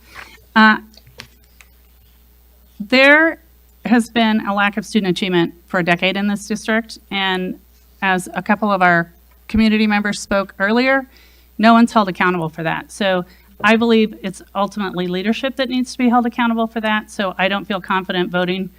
And I also don't feel confident voting for a whole list of district level admin and building admin when I have no idea, I don't have access to, are they functioning well? The only thing that I can look at is, are they providing, is student achievement happening? Is student growth happening? So I don't feel comfortable voting for because of that. So thank you. Thank you. Moving on, all items listed will be considered a group and will be approved with one motion. If a board member would like to spotlight or comment on a consent agenda item, please do so after the vote. Do I have a motion to approve the consent agenda according to the recommended action for each item? So moved. Do I have a second? I'll second. Ms. Kirby, will you please take our vote?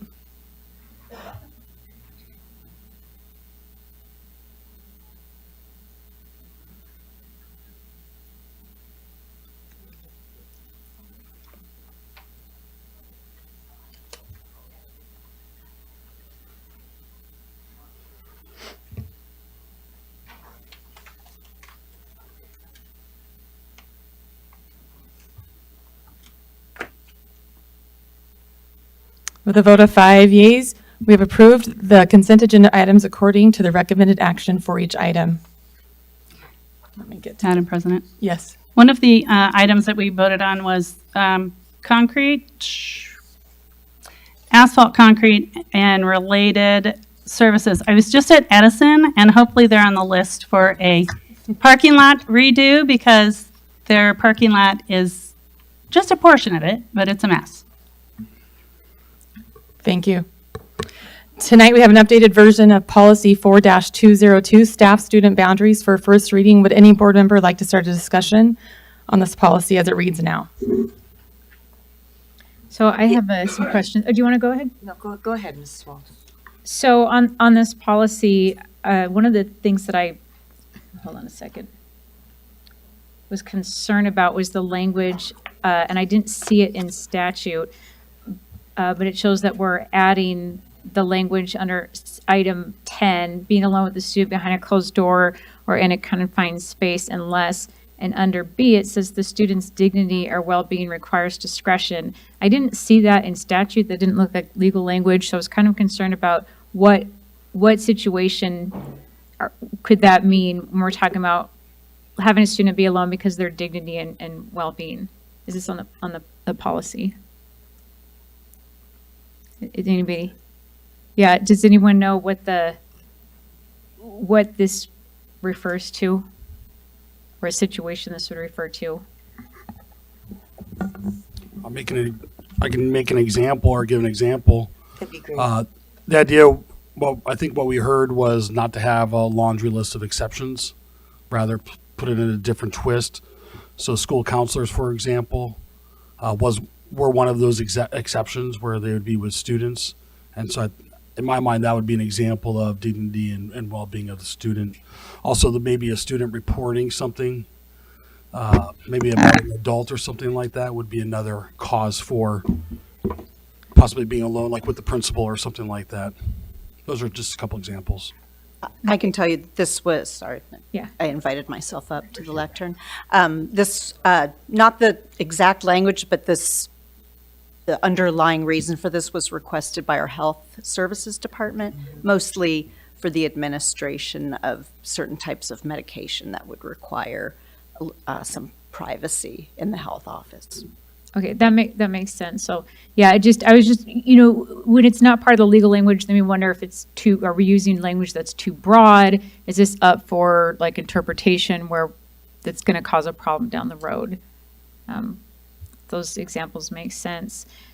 And I like on number 20, we added this, district staff should only use district-approved technologies and programs when communicating electronically with students and our parents, et cetera. I just wanted to throw in, I think that's a really good one to add as we continue to have, we don't have this, but there's news stories of other districts where communication and unapproved communication is a problem.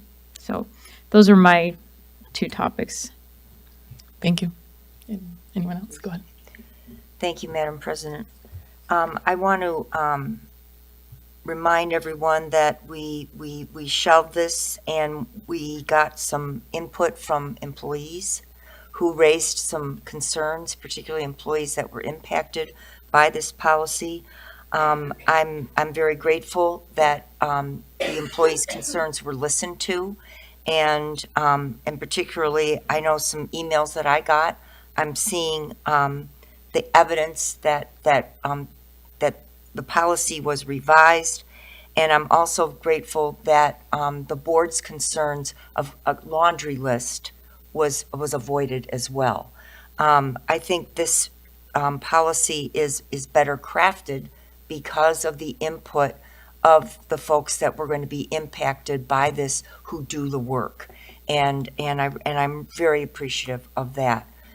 Thank you very much. I know that this took a little bit more effort and it took some time, but I think we got a better product as a result and a better policy. Thank you. Madam President, Dr. Forles, I just wanted to clarify, I think that this is a good point, that we need secure communication, and Parent Square is one of the ways that we're moving, correct, so that we can provide that and be in alignment with our policy. Absolutely. And beginning in July, we will be implementing Parent Square only. That will be the only communication device between staff and students. Okay. Go ahead. Dr. Furlis, could you explain why it's important that Parent Square, because it is a cost to the district. And I know that it's a convenience, one piece was a convenience issue, but I think the more important one is what Member Chappie was bringing up, is the communication piece. So could you just with clarity explain why Parent Square going forward is going to be an important piece? Absolutely. Board Member Benson, we selected Parent Square as the communication tool, as I mentioned, between administrators and home, teachers and home, as well as between staff and students. And this also includes our athletics teams. What is very important, there's a couple of things that are important. I'm thinking about my friend over here, David Sanders, our Chief Technology Officer. He is very, very worried about the instability of products that we do not have access to and what it can do to bring down our network. And many of the free apps that teachers and schools are using are mining students' data. And that is something that cannot happen.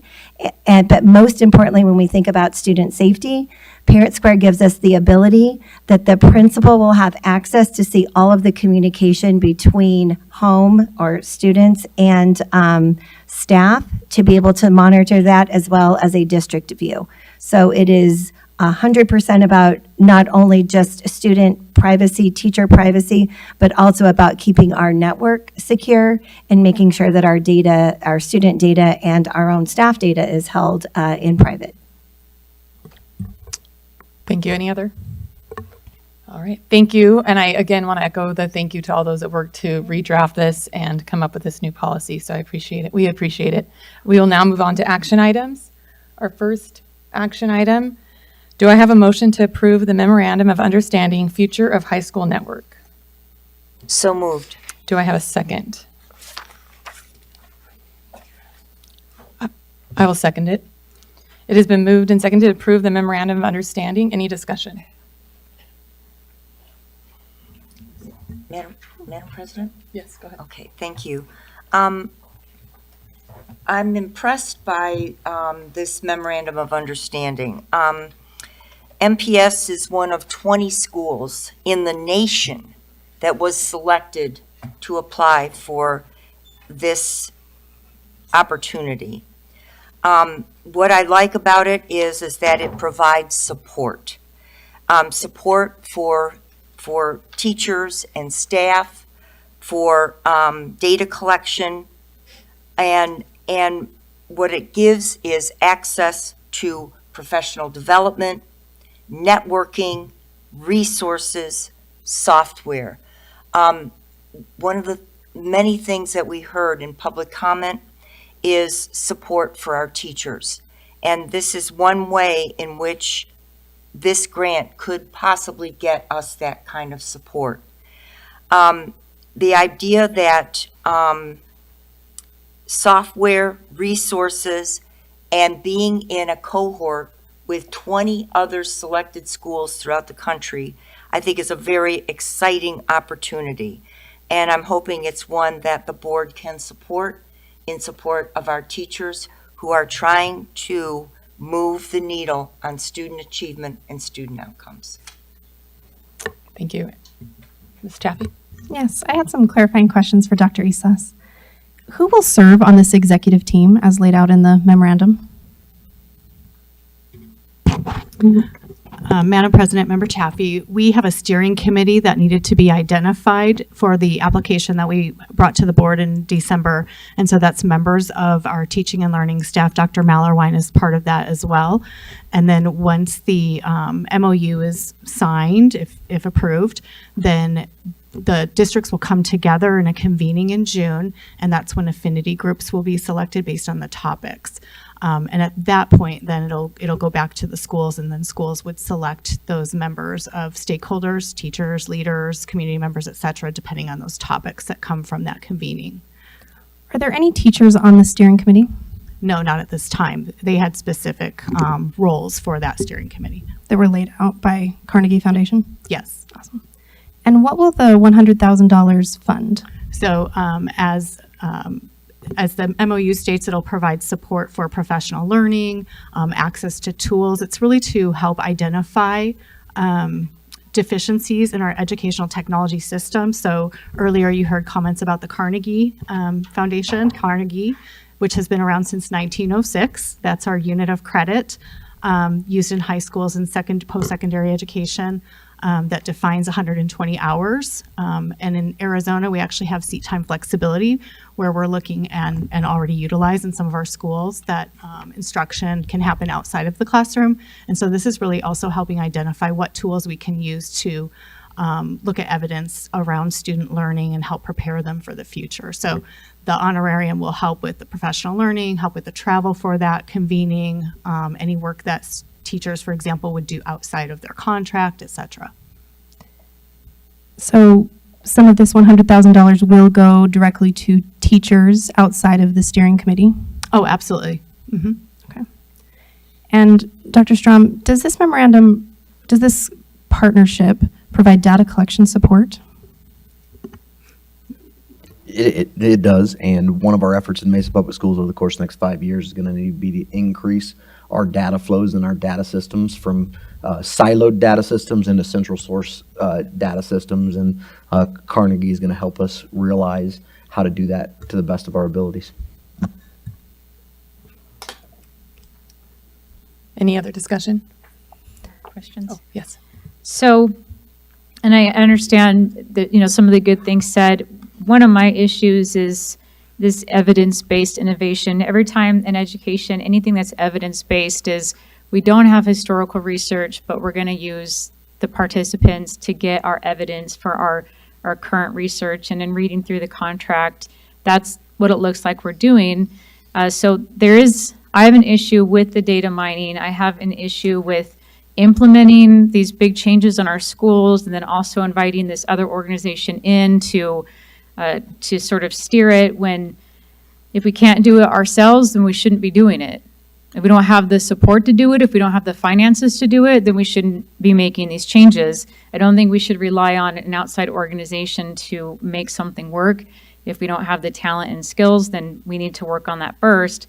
But it's that feeling and the attitude that we're constantly involved in these grants and projects where it looks like the students are guinea pigs. And I know nobody wants to treat students that way, but these programs continue to make them guinea pigs. I think this is something that we could look at doing down the road, like after we have some successes in our district and can be prepared to share that. But I think this using our kids like that to create the evidence-based innovation, I think is a problem. I think we should be working on seeing what works ourselves first and not relying on this outside organization to tell us how to work it. I think, we've got 3 schools that have been doing the academies and moving into these changes already. We should be monitoring that data and helping apply it to our other schools. And that's it. That's my issue. And I'll just let you guys know, I have zero intention on supporting this and voting for this tonight. Any other discussion? Madam President. So I'm concerned with the word transformative. I want to also say that a lot of what Member Walden has already stated, I agree with. I'm concerned with the word transformative. We're not doing what we're currently doing well. Why are we transforming a system? We have parents who have registered tonight their frustration with their children having new strategies, new techniques, unproven, no data to support them, but their kids are going to be thrown into this mix. They only have one shot at a high school career, right? So I think we really need to be considering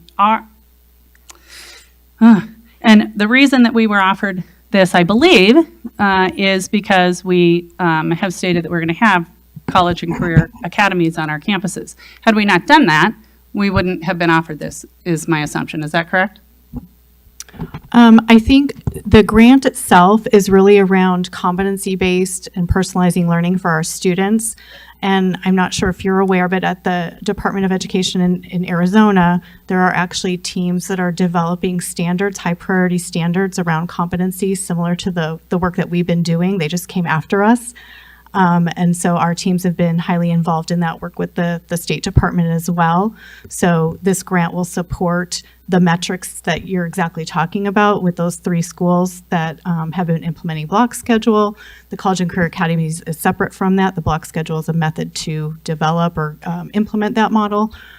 So there's a variety of things in there, but the actual highlight of the support that this provides is really those tools around how do we collect data to continue to really look and see are things working or not working. And we have data on both sides right now in terms of what we've been doing for the past 20 years with the Carnegie unit, and then what the states across the nation are moving towards. So Dr. Isla, so you're saying that we've already participated in the Carnegie unit, which is that what you're saying? So I'm unclear what the Carnegie unit is. The Carnegie unit is our credits that we give to students. Those are the graduation credits. Okay, That's the Carnegie unit. okay, I didn't Also really used by follow. university, so it's the university system as Yes. well. Okay, And so it is the It measures system that has been 120 used since 1906. okay, is that, can you define for me what an actionable signaling system is? So the signaling systems would be how are we progressing and growing in those metrics. So for example, right now, ACT is a signaling system that shows whether students are prepared for entering college. That's one signaling system. But what other signaling systems are out there? So metrics would be another way that I would describe that. Okay. The other question that I have, it appears as though under section B for data sharing, it appears as though FERPA is perhaps being not abided by, and actual student data can be, and identifiable data can be shared. Is that accurate, or am I misreading that? There will be a data sharing agreement, just as we have with many of our other partnerships. So is it identifiable data? No. It's just an aggregate. Is it an aggregate? Is it a? There are methods in data sharing where we can anonymize the data of the students we share with any third party outside of our organization. So what will happen is our data R&E team will ensure all the data is scrubbed so it's non-identifiable before we send it out with unique identifiers that are proxy to that relationship with that company, that only we have the key to associate that back to a specific student if and when we need to. So the data that they Okay. receive is anonymized, essentially. Okay. And then under the highlight, I believe it is the shared vision and objectives, it's area 4 in the box. By the end of the 26-27 school year, MPS will have blah, blah, blah, blah, blah. I know we are already on our way to competencies. That's for a different discussion. I have an issue with competency-based versus skill-based learning, and a traditional, making sure that we have clear metrics. But again, it seems as though this box really, as Mr. Steele mentioned in his comments, and as many of our Mountain View parents have reached out to us via email, it really does support the notion that the academy model isn't fully fleshed out and our students are being guinea pigs. So I, like Member Walden, I can't support participating in this. I don't agree with our students being used as the guinea pigs and used as the data collectors. Mesa doesn't have to always be that person. We have an obligation to students to provide them with the best possible education that prepares them. It should be data-based. And again, as Member Walden said, we have 3 schools that have done. They participated in block schedule and academies. I believe it's only freshman and sophomore now, correct? We have not implemented the college and career academies yet. And we have 1 semester in on block scheduling at 3 schools. That part is correct, yes. Well, Westwood's been doing block scheduling and teaming, and I thought they've been doing it since 2017, I believe. Not all the 2018. while. No. No. I got a sample schedule. It was live student schedules from Skyline. So if they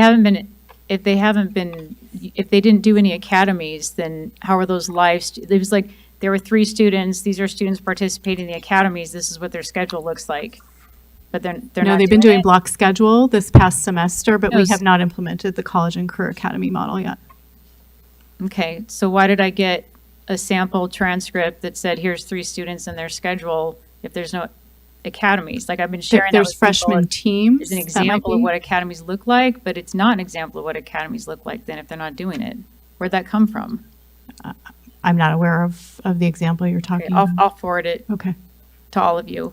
Because I was told that this is what academies look like, this is what the transcript looks like.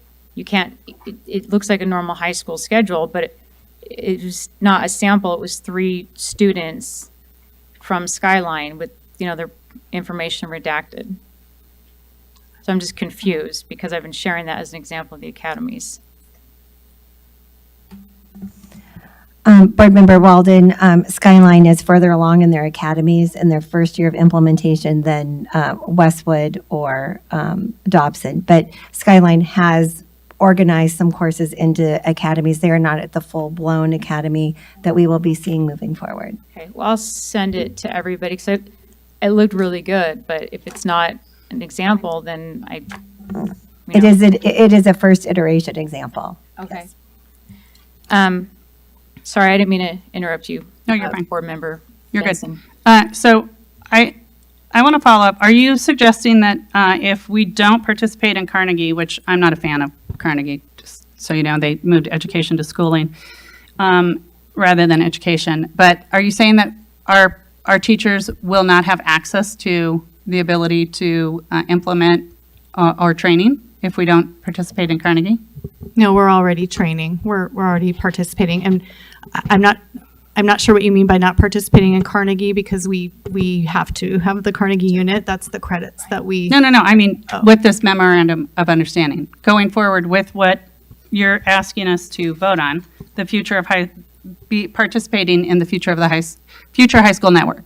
That's what we're voting on tonight, correct? Yeah. So my question is, as part of this, I believe the memo said, if we don't do this, then we won't be able to provide.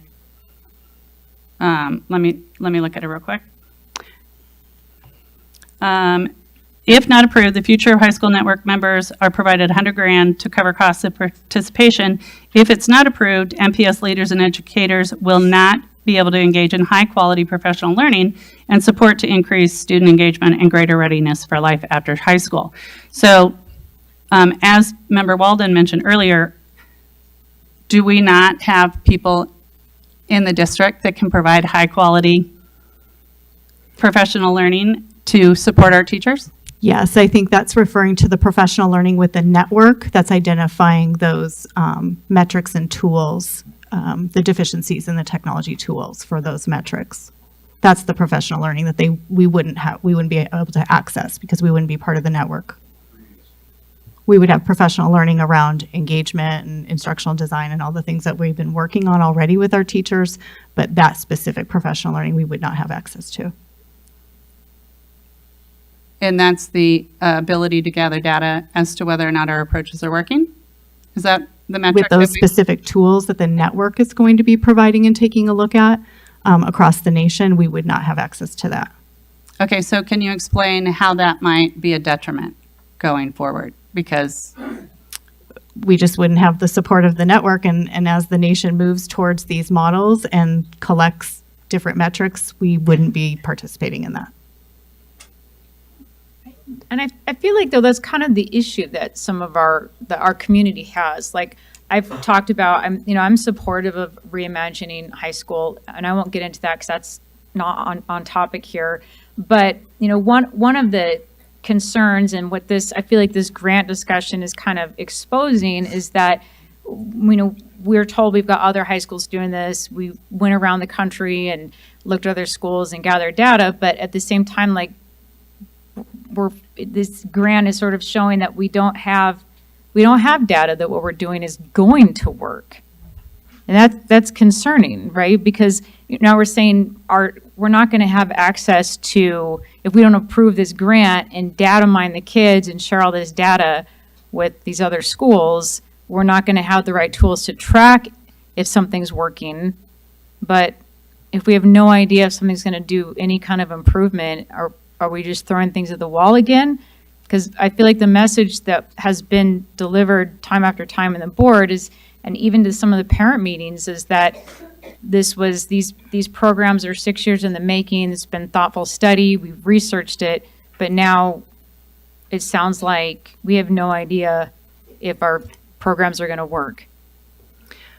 So I hear what you're saying. I think right now our metrics, for example, in high school is the ACT. We have the ACT as one of our metrics. We have the Carnegie unit or credits to determine whether kids are graduating, and then we have post-secondary matriculation. Our model in Mesa Public Schools is not the exact same college and career academy model that other schools have. So this opportunity brings those schools together to network together to identify things that are actually working that will could continue to increase post-secondary matriculation, increase engagement strategies, increase or look for ways to identify student learning and growth. Exactly what we're hoping for our students is to increase graduation rates and growth on state assessments, but also other metrics to show what kids are learning, both inside and outside of the classroom. Madam President.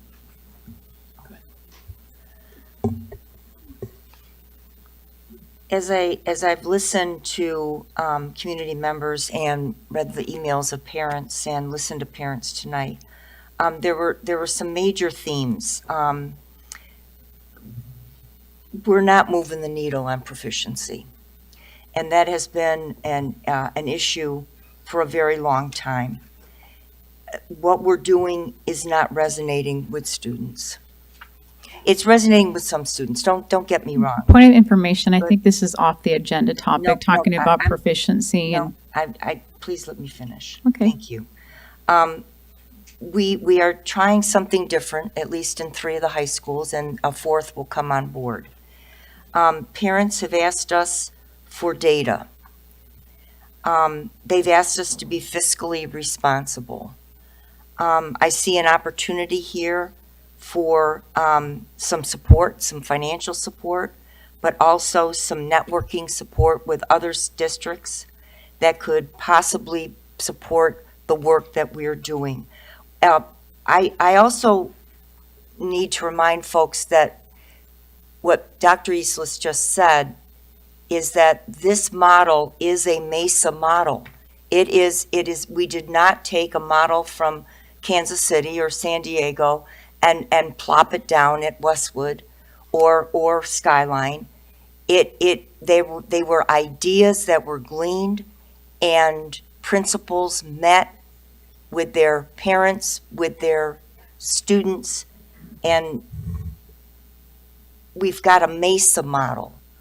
And how are we going to know if it works if we don't start collecting data and compare it with other models? So I really believe that if we listen to what our parents said, they want us to be fiscally responsible. They want data. I think this is a way in which we can get some data. Dr. Forlis, which of our schools will be participating in this? Right now, it is a district-wide, the steering committee needs to get started, and then they will help to identify. I don't know, Tracy, I've not taken a look at the whole timeline of when you actually start bringing schools in. The beginning of this, and remember, this is the first time that Carnegie has offered this, so it's not, we can't look at a model that they've created and we've said, oh, this is exactly what it looks like. So which schools? I'm not sure that I can answer that question. I don't know that you can yet. The convening will happen in, Sorry, just in the questions that we provided to the superintendency before, the response was that 5 of the 6 high schools that have gone to college and career, that are going to college and career academies would be participating. And once they have the eligibility to participate because they are part of this work, once the steering committee gets going and understanding specifically what the work is, they're going to have to identify, so which teachers are interested. We need to take a look at interest. We also need to take a look at what is Carnegie studying at a specific time, or what is this coalition? This is building a true inquiry. I think we talked about this. This is a true inquiry on the Carnegie unit, the Carnegie Foundation saying, can we change what we've been doing since 1906? And I think you and I had the conversation. The answer might be when you get a steering committee together of 20 different districts, they might come together and say, you know what, that problem's too big and we're not ready to even tackle it yet. That could be the outcome of this collaboration. But this is not student facing at this time. This is around building a system around data that Dr. Strom was talking about. I think that Board Member Walden brings up a good point, that what our parents are asking for are evidence-based strategies and a structure that is in place already. That's what we've been telling them, that we have data. We've asked as a board to see the research from the travel that's happened over the past 4 years and the the research that shows why and how college and career academies will improve students, because we're telling families this is best for students, this is going to improve student outcomes, this is going to move the needle on proficiency. But that research hasn't been provided at the district level, and I'm not seeing anything here. This seems to kind of reinforce the idea that we actually don't really know whether these things work, and so we're asking to participate in something to establish whether it will work. But I think that it really does expose some of these parents' concerns that we don't know yet. And I think that we also lack the data collection systems to actually monitor the impacts of the changes we're making. And so I do not feel comfortable voting for this until we've seen the information that we've asked district to provide, and until we can really listen to the concerns of parents on using evidence-based strategies in our schools. Any other discussion? Yeah, could I just piggyback off of that? And even under, on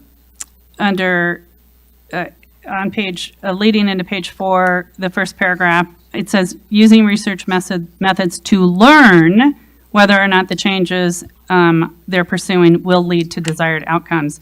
And under Carnegie responsibilities, it's to catalyze innovation and collective learning as Mesa Public Schools builds the foundation for sustained high school transformation toward a new education architecture. I just, the practice is students cannot be guinea pigs. They have one high school experience, and I think that's what our parents have said over and over and over in email after email coming tonight. So thank you for bringing up those points, Member Walden and Member Chaffee.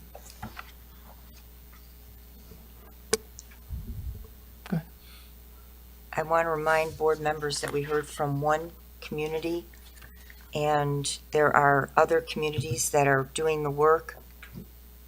And those parents were not here tonight, but we have received emails parents who do support what's going on.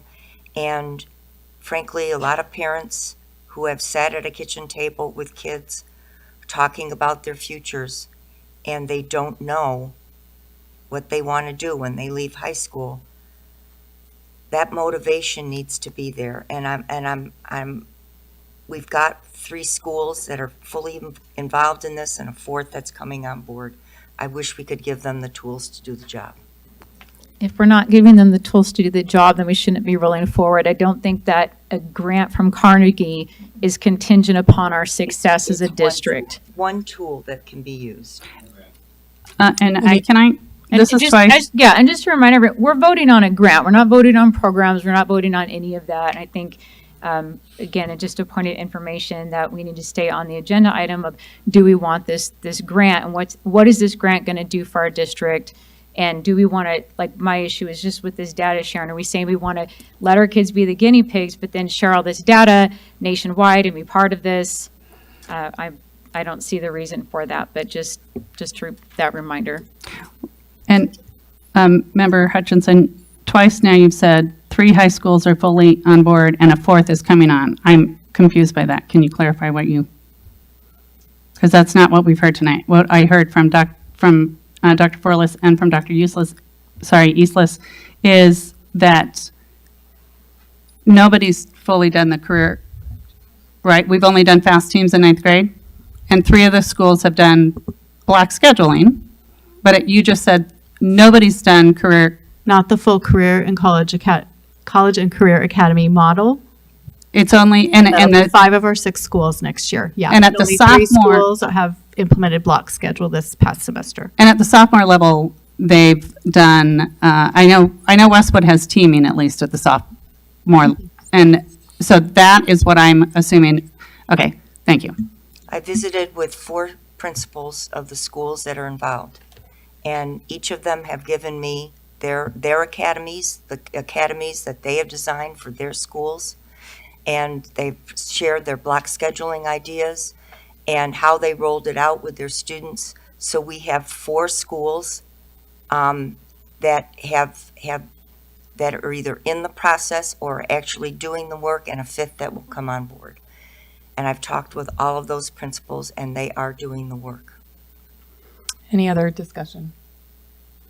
Seeing none, Ms. Kirby, will you please take our vote?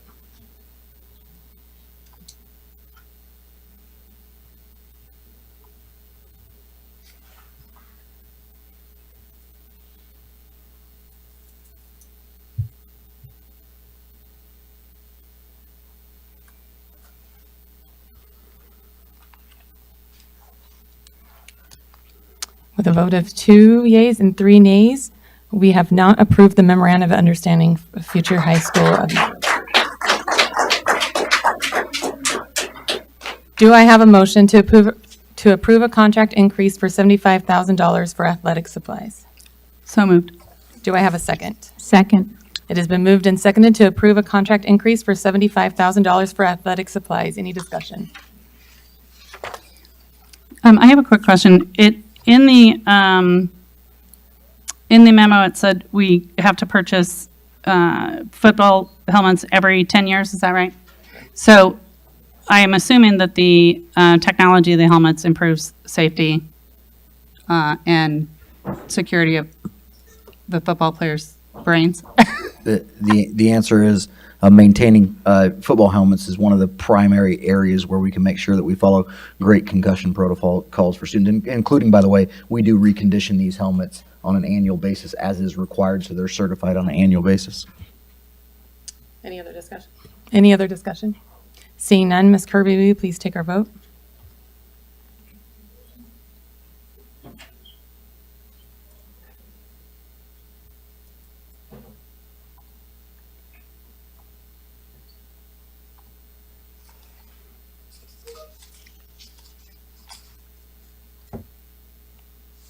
With a vote of 5 yeas, we have approved a contract increase for $75,000 for athletic supplies. Moving to the next item, do I have a motion to approve a contract increase for $4.5 million for technology, hardware, and software refreshes as needed? So moved. Do I have a second? Seconded. It has been moved and seconded to approve a contract increase for $4.5 million for technology, hardware, and software refreshes as needed. Any discussion? Board Member Davis, will you clarify where these funds are coming from? Yes, this is coming from the 2018 bond, and it is specified for technology. This money that is, because it's out of the bond, cannot be used for salaries. Any other discussion? I have a question. It says percent of the budget, 29.97%. Maybe I think that might be for Scott Thompson to answer. Is it percent of the budget the current year? 30% sounds really high, that's why I'm asking about it. Yes, that's based on the remaining budget available for technology in the bond. Okay, so it's 30% of what was available for technology. So the bond already had a certain amount of money earmarked for tech, and this represents 30% of what was earmarked What's remaining? What's remaining for tech, okay. Yes. So the budget changed every year as we spent those funds down, and this is 30% of what remains in the technology funds available specifically for capital purchase of technology. Okay, thank as you. identified. Yep. Mr. Thompson, could you give us an estimate of approximately how much money is left for technology from the 2018 bond? I might defer to David on that one. He's probably got a better thank you. idea of where he's at with that budget. Sorry, David. No, that's okay. I didn't see you down there. That's okay. Even though you're wearing this bright red shirt. All right. Yeah, it's about $4.4 million is what's left for us, for technology. So the increase you're asking for is basically the balance of the bond. Correct, yes. So maybe it's 4.5. Well, we probably a little bit more because there's other technologies. There might be other things. We're not the only one that used that contract. So we have 4.4 in bond for the laptops. We put a little bit of cushion in there because there's might be other things that we need to buy for using that contract. Okay. Thank you. I'm just really grateful to our community for passing a bond in 2018 so that we could make these refreshes. I've got kids who are really hard on laptops, and I'm really grateful when we can fix them and replace the letter L that goes missing quite often. So thank you to our community for supporting public education. Thank you. Any other discussion? Here's many words, CL. Seeing none, Ms. Kirby, will you please take our vote?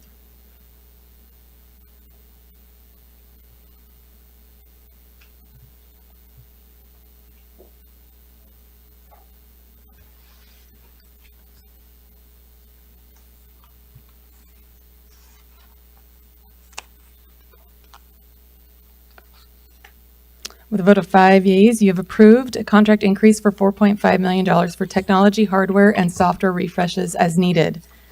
Do I have a motion to approve a contract increase for $1.5 million for audio enhancement, safety and translation systems in schools and system upgrades? So moved. Do I have a second? I'll second it. It has been moved and seconded to approve a contract increase for $1.5 million for audio enhancement, safety and translation systems in schools and system upgrades. Any discussion? And again, this is also coming from the 2018 bond for technology. Any other discussion? I have a quick question. On item number 3 for the audiovisual system, and David, this might be for you, I'm not sure. But it says the ability to lock down the school from the installed audio enhancement panel in each classroom and the alert and notification solution that connects teachers and classrooms to first responders.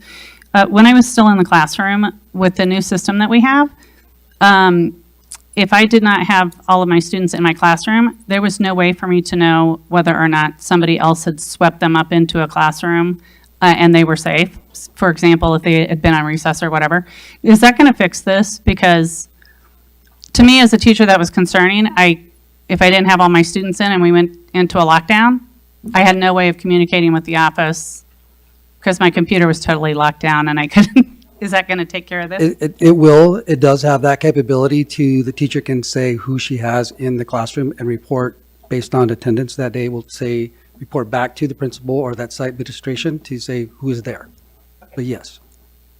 Good, because at the elementary level in particular, I was like, I don't like this. Because I didn't know where if they were on recess and somebody just swept them up into a classroom, I had no idea where they were. Correct. Thank you. Any other discussion? Yes, I'm appreciative that we are going to upgrade the systems in the junior high auditoriums because we've got a number of wonderful musical programs and these kids work so hard, and when you can't hear them and their microphones are falling off and I mean, I think it honors the arts, and so I really want to thank you for including the junior high equipment. I think it will really enhance the ability for kids to shine in a production. Thank you. Any others? Seeing none, Ms. Kirby, will you please take our vote?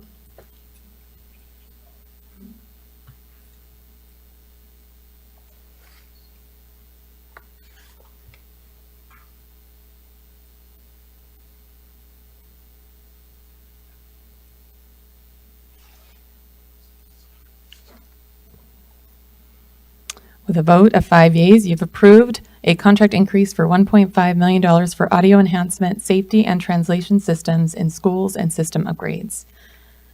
Do I have a motion to approve the school year 2026-27 and 2027-28 calendars? So moved. Do I have a second? Second. It has been moved and seconded. Dr. Strong, will you please share a presentation with the board? Yeah, we'll walk you through the presentation from the survey. So first of all, we've been out for survey for, I think, approximately 4 weeks regarding school calendar. I do want to let everyone know that we changed the survey design with a very big amount of intentionality.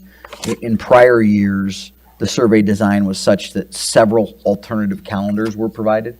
And when you have several alternative calendars that are provided in a similar position to also providing the traditional calendar, you often, for people that want an alternative calendar, will subdivide the votes. And so you'll see in this data that we're about to present to you that we have strong support to remain on a traditional calendar, but there is a portion of the population that also wants to explore alternative calendars, and we think we have a solution for that for 28, 29, 29, 30.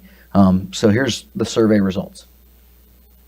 So we had 13,686 responses.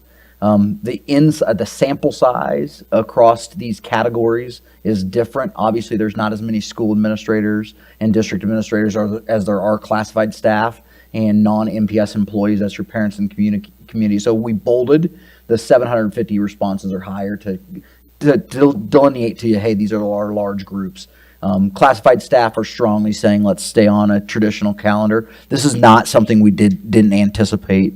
You got to imagine that in the last survey, we received the same results, and they commented in the last survey design that the reason for that is The longer summer allows them other employment opportunities to also supplement their income for what they're making in the school district. And it's a little more difficult in alternative modified schedule to catch 2-week employment periods and have employment. So that number was not shocking to us, as was the substitute number was not very shocking to us at all either.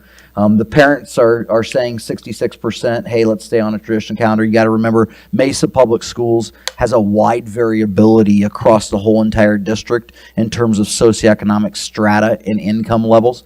And sometimes with parents that are working multiple jobs, schooling is a process that not only supports the academic needs of their students and the well-being needs of their students, it also supports just the basic need of needing childcare. And so it's not shocking that parents in a wide degree of areas say, hey, the traditional calendar works really fine with my work schedule, and I may have some more freedom and flexibility in the summer to get time off. Teachers, 53% said, hey, the traditional calendar works. 47% said, hey, we'd like to explore an alternative. And school administrators, 42% have said to us, hey, the traditional calendar works fine. And 58% are telling us, hey, we'd like to explore an alternative calendar. I will tell you, as someone that set an alternative calendar, modified year-round calendar for 17 years of my career, that number does not shock me either from a school administrator's perspective. There are distinct advantages when you're running a school to go 9 weeks on, 2 weeks off, 9 weeks on, 2 weeks off. And so none of these numbers are completely flooring. But overall, we have majority support by a wide margin, well above 50% for staying on traditional calendars. Let's go to the next slide. So what we did then is we took the comments section, we allowed people to make comments, and we took them and we summarized them into categories using research methodologies. Survey respondents could provide comments, open in the field. Here's some of the comments that were frequent. Support to maintain a traditional MPS calendar. Logistical concerns about calendar changes. That includes things like daycare and childcare. Concerns about starting school in July and August. And this is a true fact on modified year-round. August, we have a lot of heat days where kids spend recess indoors. When you move that even to mid-July, because you're on a modified year-round, there are more days that kids spend indoors due to heat index numbers.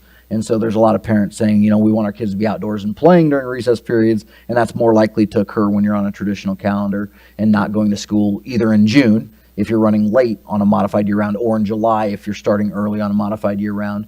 A desire for modified year-round calendar similar to neighborhood districts. So there were quite a few comments centered around people going, we need to get on the same calendar as surrounding districts. So we want to honor that we've heard that, and you'll see how we're going to honor that we've heard that in a calendar plan for 28, 29, 29, 30. And there were some requests for 4-day school week, and we are openly observing how the 4-day school week affects learning in other school districts.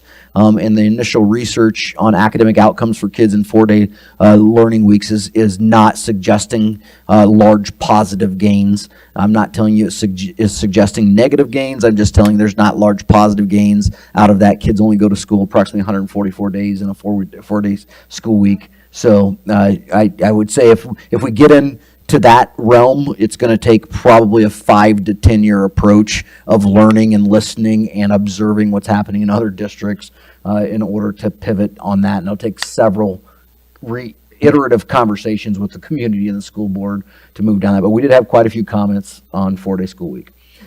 Summary of feedback regarding early release and professional learning. So we separated this out because there were quite a few comments on the early release and professional learning day.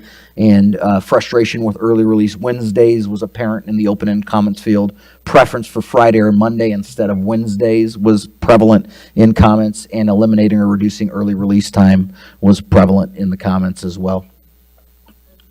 So next steps, we do think we are at a point where we'd like to survey our constituents on moving early release Wednesday to either Monday or Friday. I will tell you, in talking with colleagues, there's a preference towards Monday.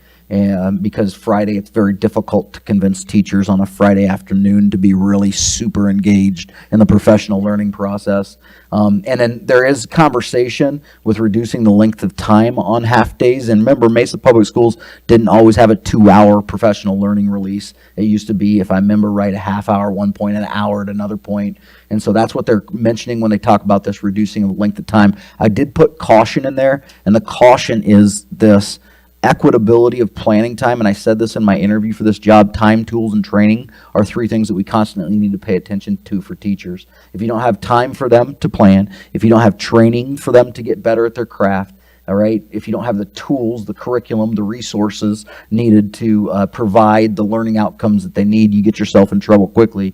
And the biggest problem with reduction of length of time is across our school system. We have a different amount of planning time right now at the high school level than we do at the elementary school level. So when you reduce a Wednesday half-day time from 2 hours to 1 hour, you affect the elementary educators a lot more than you affect the high school educators, if that makes sense. So there's like some thoughtfulness that needs to be put into place when we're talking about reducing the time there. Spring 26 calendar committee. Oh, so here's kind of something that we're wanting to propose for the next school cycle, which is 28, 29, 29, 30. And we already have a couple parents off parent council who are interested in helping us lead this process, which is wonderful. A parent from Porter is very interested in helping us lead this process. So what we want to do is in the spring of 26, we want to put a calendar committee together consisting of 20 to 30 stakeholders. And we want that calendar committee to work diligently over the course of the spring of 26 semester to get to one single alternative calendar. As I probably am not telling you anything you don't know, Dr. Strom's idea of what might be a great alternative calendar might be to take a 1-week fall break and a 1-week break at Thanksgiving, because we struggle with attendance at Thanksgiving. But if I take that calendar, right, and then we take a 2-week calendar that's a fall break, and then we take another calendar that gives maybe a 1-week fall break and a 3-week Christmas break, that's what I'm talking about when the 37% of stakeholders all of a sudden get subdivided. So this committee would put together the work to get to a single alternative calendar, so then in the spring of 27, we can go out with a survey and say, here's our traditional calendar for 28, 29, and 29, 30, and here's what it looks like, and here's the single alternative calendar that the committee got to, that we're saying, if we're going to do anything different, it will be this. Now, do you want to choose this? And that's kind of the method we want to move with going forward. So that's kind of a summary of where we're at. And so this action item is asking you to approve the traditional calendar for school year 26-27 and 27-28, with the understanding that we'll put a calendar committee together in the spring of 26. Thank you, Dr. Strom. Any discussion on this? So I definitely lean for Monday on the early release. I think by the time Friday gets around, we'll probably see worse attendance than leaving out on Wednesday. And I think on the calendar voting with this committee, I love that idea. So we can just say, here's calendar 1, here's calendar 2. Which one do you want? I think that's a way better solution. So. But these look good. One of the things I checked for is because I think you all remember last Christmas where the date of Christmas break was way too close to Christmas, and we're not really sure how that happened. And that was actually one of the things I checked for on these calendars is when winter break happens, like how soon are they released before December 25th? And that was a big selling point on these calendars for me, is to make sure that you have like a solid winter break. That was hopefully never gets a recap of what we went through. Well, I guess not last year, 2 years ago. Lacey, she knows what I'm talking about. Yeah, it was like 2 years ago. It was so close. The way the year lined up, it was like the 2 days before Christmas or something we got out. So. Well, that happens every couple of years just because of the layout of the calendar. Yeah. One of the things that I'd like to make sure that we see, because we are the only district currently in the East Valley that does not have a modified year-round schedule, what is frustrating is when, like, historically, we've always matched with at least one of the weeks of the other districts. And I don't believe we did this year. And I haven't checked everybody else's calendar, but because we have staff that work in other or live in other districts, we've got to try and make sure that we are matching to the best of the ability that we can with at least, if we're going to stick with a traditional calendar, at least match 1 week if we can. So committee, whoever you are, keep that in mind. Dr. Strom, you brought up that a lot of people have commented about the early release change, and that's something that's come up often, and that you're looking at making a change. What year would that change be implemented? Good question, Member Chaffee. What we'd like to do is survey the parents and see if they're ready and willing, and our teachers and our classified staff ready and willing and able to transition for the 25-26 school year. And we'll write the survey to get that style of feedback. Once again, the calendar is different than a bell schedule, is different than when you have professional learning days, and we can always adjust the bell schedule and the professional learning days with transparency and to make sure everyone's been communicated with. So the survey will read along the lines of, hey, we're interested in doing this for next school year, and do you support moving Wednesdays to Mondays? Then there'll be other survey elements later on that ask about the time, 2 hours, 1 hour, half hour, and then we'll also have a follow-up question. We can ladder these things on a survey. So if they respond no, not for 25-26, we can then ladder it to then put them into a question that says, would you support this in any school year, and if so, what?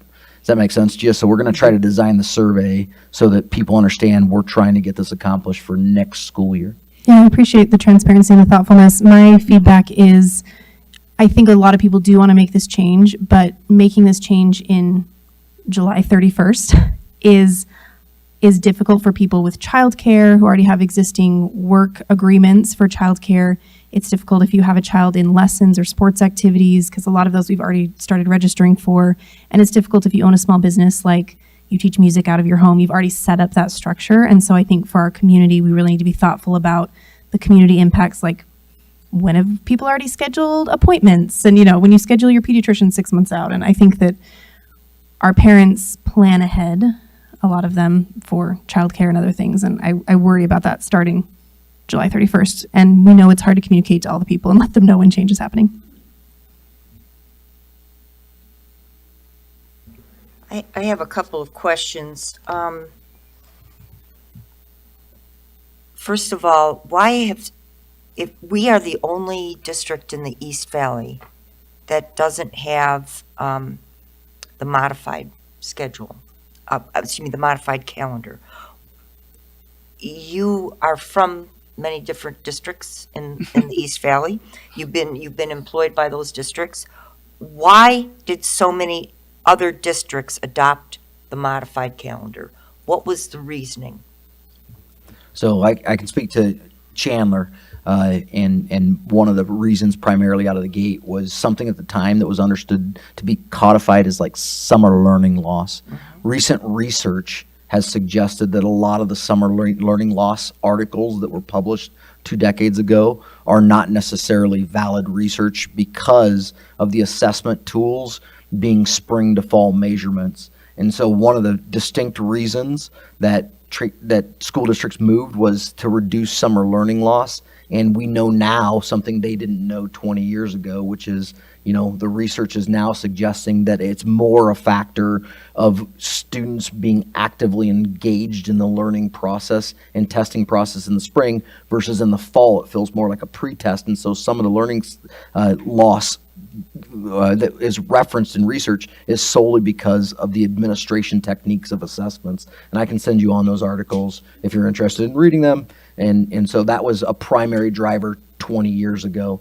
A primary driver of many districts that followed was, from the enrollment perspective, the earliest out of the gate to enroll students is advantageous from a business perspective to collect ADM. And one of the things that happens, even to this day, across school districts that are have boundary lines that are next to each other, is because of daycare and the high cost of daycare, you will see parents that enroll early in July in one district And then when they go on fall break, they'll hop right over to another school district, enroll their kids for a 2-week fall break in another school district, only to hop back to the original school district. Now, this is not the vast majority of kids, but these games happen. And so when you start to learn that those things happen in the enrollment game, other districts say, well, if you're going to start in July, we're going to start in July. There are business outcomes from starting in July, one of which you'll run higher energy bills in July, and it does affect budget by running in July. But those are just a few. I will tell you there are athletic and arts reasons that fall out too. Athletically, it is kind of nice to have fall break around the time that football playoffs are heating up. That's an argument. Volleyball playoffs are heating up, and you're able to have your athletes have some downtime away from academics to really focus in on. And there's plays that you can run in arts, things that you can do over a fall break that maybe you can't do during a school year with a full focus because you have your normal class periods running. So there's some ancillary elements as well, but those are some off the top of my head that I can reference for you at this point in time. I appreciate that. I love the idea of the committee and that there would be representation from staff and parents, community members. I had some emails where they're encouraging me to vote no on this calendar. So I'm reluctant. However, I'd like to know what you think would be the consequences of a no vote. And the other thing is, why is it taking us 3 years? In the life of a kid in Mesa Public Schools, 3 years, they're out of school. I'm wondering if possibly we could adopt a 2026-27 calendar and maybe up the date and really take a look at maybe modifying in 27-28. Because I'm afraid that we're taking 3 years to take a look at this, and in 3 years a kid is out of school. It's 25% of their school years are done. So let's take this in pieces. The first piece is, let's talk 26-27 school year. It's really important to get the vote done for that as soon as possible. Right, I get that. Because of the fact that parents will want to start planning for the summer of 26. Correct. As early as the spring, actually, or maybe the summer. And running a committee process does, with parents involved and outside stakeholders involved and our teachers involved, it's going to take us 6 to 9 months. You're going to have an initial kickoff meeting, right? And that kickoff meeting is going to have to describe the purpose and the problem and, all the things in there. You're going to have an information gathering session. It's like running a community of practice where people go out and gather alternative calendars. Then you're going to have sessions where you come back and debate between those alternative calendars. And we can't run those sessions back to back to back because these stakeholder schedules won't work out that way. So I think this is typically in most school districts a 6 to 9 month process. So if we delay 26-27 tonight, then we probably won't be back to the parents till no, I'm December. talking about delaying So 27-28. yeah, so now that we've addressed 27-28 and saying, hey, let's move that spring of 26 process to the fall of 25, get a committee together in the fall of 25 to design something to be back out to survey in spring of 26 for 27-28. I think I'm doing all right with my numbers here. That's very much a possibility. So there's not anything that's wrong with that. The only reason we've done this for 2 years is that's just Mesa practice. It's right. Approve a calendar a year ahead of time for 2 years that follow. And I will tell you, it is nice to be in Mesa because there are districts, most districts that don't approve 2 years worth of calendars. They approve 5 years worth of calendars at a time. So, and that's another thing we could task the committee with. Hey, we don't want you to come back with 2 years worth of calendars. We want you to come back with 5 years worth of calendars so we can be set all the way through 27-28, all the way to 2032, 2033. So. Well, I appreciate that. And I do want to echo Board Member Chaffee, who talked about the Monday, changing to Monday. In talking with the 4 high school principals that I did when I visited schools right before spring break, they would very much like to see a Monday, Wednesday go to Monday, and they believe that they can recoup some instructional time if the amount of time for professional development were cut back. And then I even had elementary teachers approach me and say, you know, that specials issue that we've got, and with elementary principals, and their legitimate worry about having enough instructional time. If we cut back on early release, we might be able to find enough time for the specials.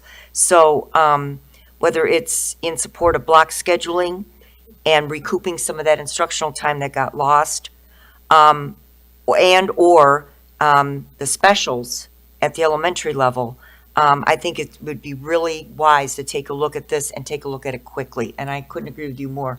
So to make sure that families know exactly what the schedule is going to be. So I think we would have to amend if we wanted to switch it, Member Hutchinson, to just adopting a single calendar, because I got similar requests, vote no.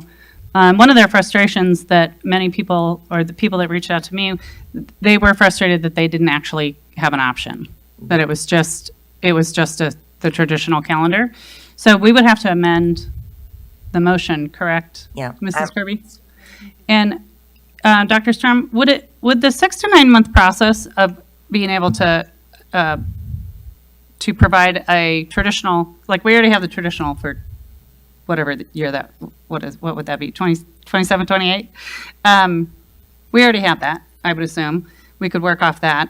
Because so many of the districts around us, or all of them, already have modified year-round schedules, wouldn't that reduce the amount of time that would be necessary to draft a modified year-round schedule? Because we already have clear examples. Does that make sense? I do not disagree that the information gathering process of school calendar options will be quicker. You will be amazed when you get a committee of 20 to 30 people together on school calendars, how many unique opinions you get on which days are off and which weeks are off. And that's the process that takes several meetings to get through. And it models like a meet and confer process almost, in where you have storytelling and people presenting their points of view on calendars. But I do not disagree that the collection process of several schedules should be pretty easy. Well, I assume we would not move to having 100% consensus, but rather a majority of our shareholders believe this, and this is the preferred. We're not going to be moving for 100% consensus on a calendar, correct? You will try to get as much buy-in as you possibly can from that committee. Madam President, can I make an amendment, please? I'd like to amend the motion, and basically it would be to strike the 27, 28 calendar from the motion. So my amendment would recommend approval of the calendar for the school year 2026-27. That's essentially what I'd be doing, but we would be eliminating the years 2027, 28, and we would make it a singular calendar, not calendars.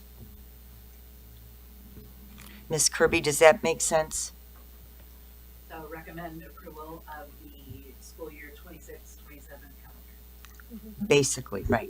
And then doesn't the current motion, does that have to be withdrawn, or are we just amending the motion? I forget. I think that's the pleasure of the board. We can amend it by striking. Okay, yeah, I'm fine amending. I just didn't know if I think I seconded it. I had to withdraw it or not. Ms. Benson made the motion, so she'd have to accept the amendment. Okay. And then if she does, I have the power. Just kidding. So can we add into or are we going to just assume that a committee does that need to be part of our amendment? Just approving that? Just approving. So I will amend my motion to what Member Hutchinson suggested, just approving 26-27 calendar. Okay. Then do I need a second? Does a second amend there? I think that was Rachel. It was Rachel. Yeah. Mrs. Weldon. Oh, I'll second that. Okay. And may I ask a question real fast before we vote? You bet. So with the 27, 28, because I am very sort of sympathetic to what you're explaining with parents trying to plan their summer schedules and all that, when could that come back? If we remove it tonight, when could it come back to a vote to the board anytime then, if we remove it tonight? What we'll do is we'll spend the next month trying to get a sound committee together of stakeholders.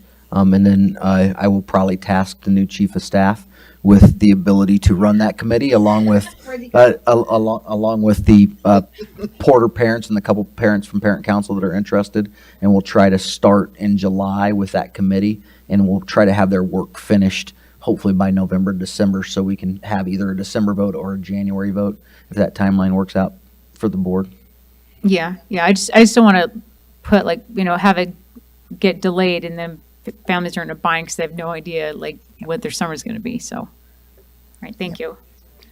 Thank you. Thank you for all the discussion. Dr. Strum and I discussed this earlier today, a lot of these questions that came up. So thank you for being ready to answer. So since we've had discussion, Ms. Kirby, will you please take our vote? And this is voting for motion to approve the school year calendar 2026-27.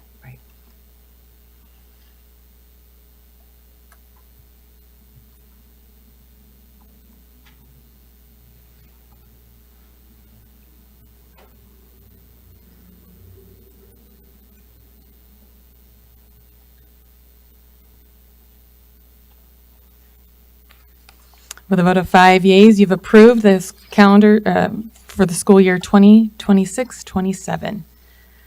Do I have a motion to adjourn the meeting? Yes, you do. Do I have a second? I'll second it. It has been moved and seconded. Any discussion? Seeing none, Ms. Kirby, please take our vote.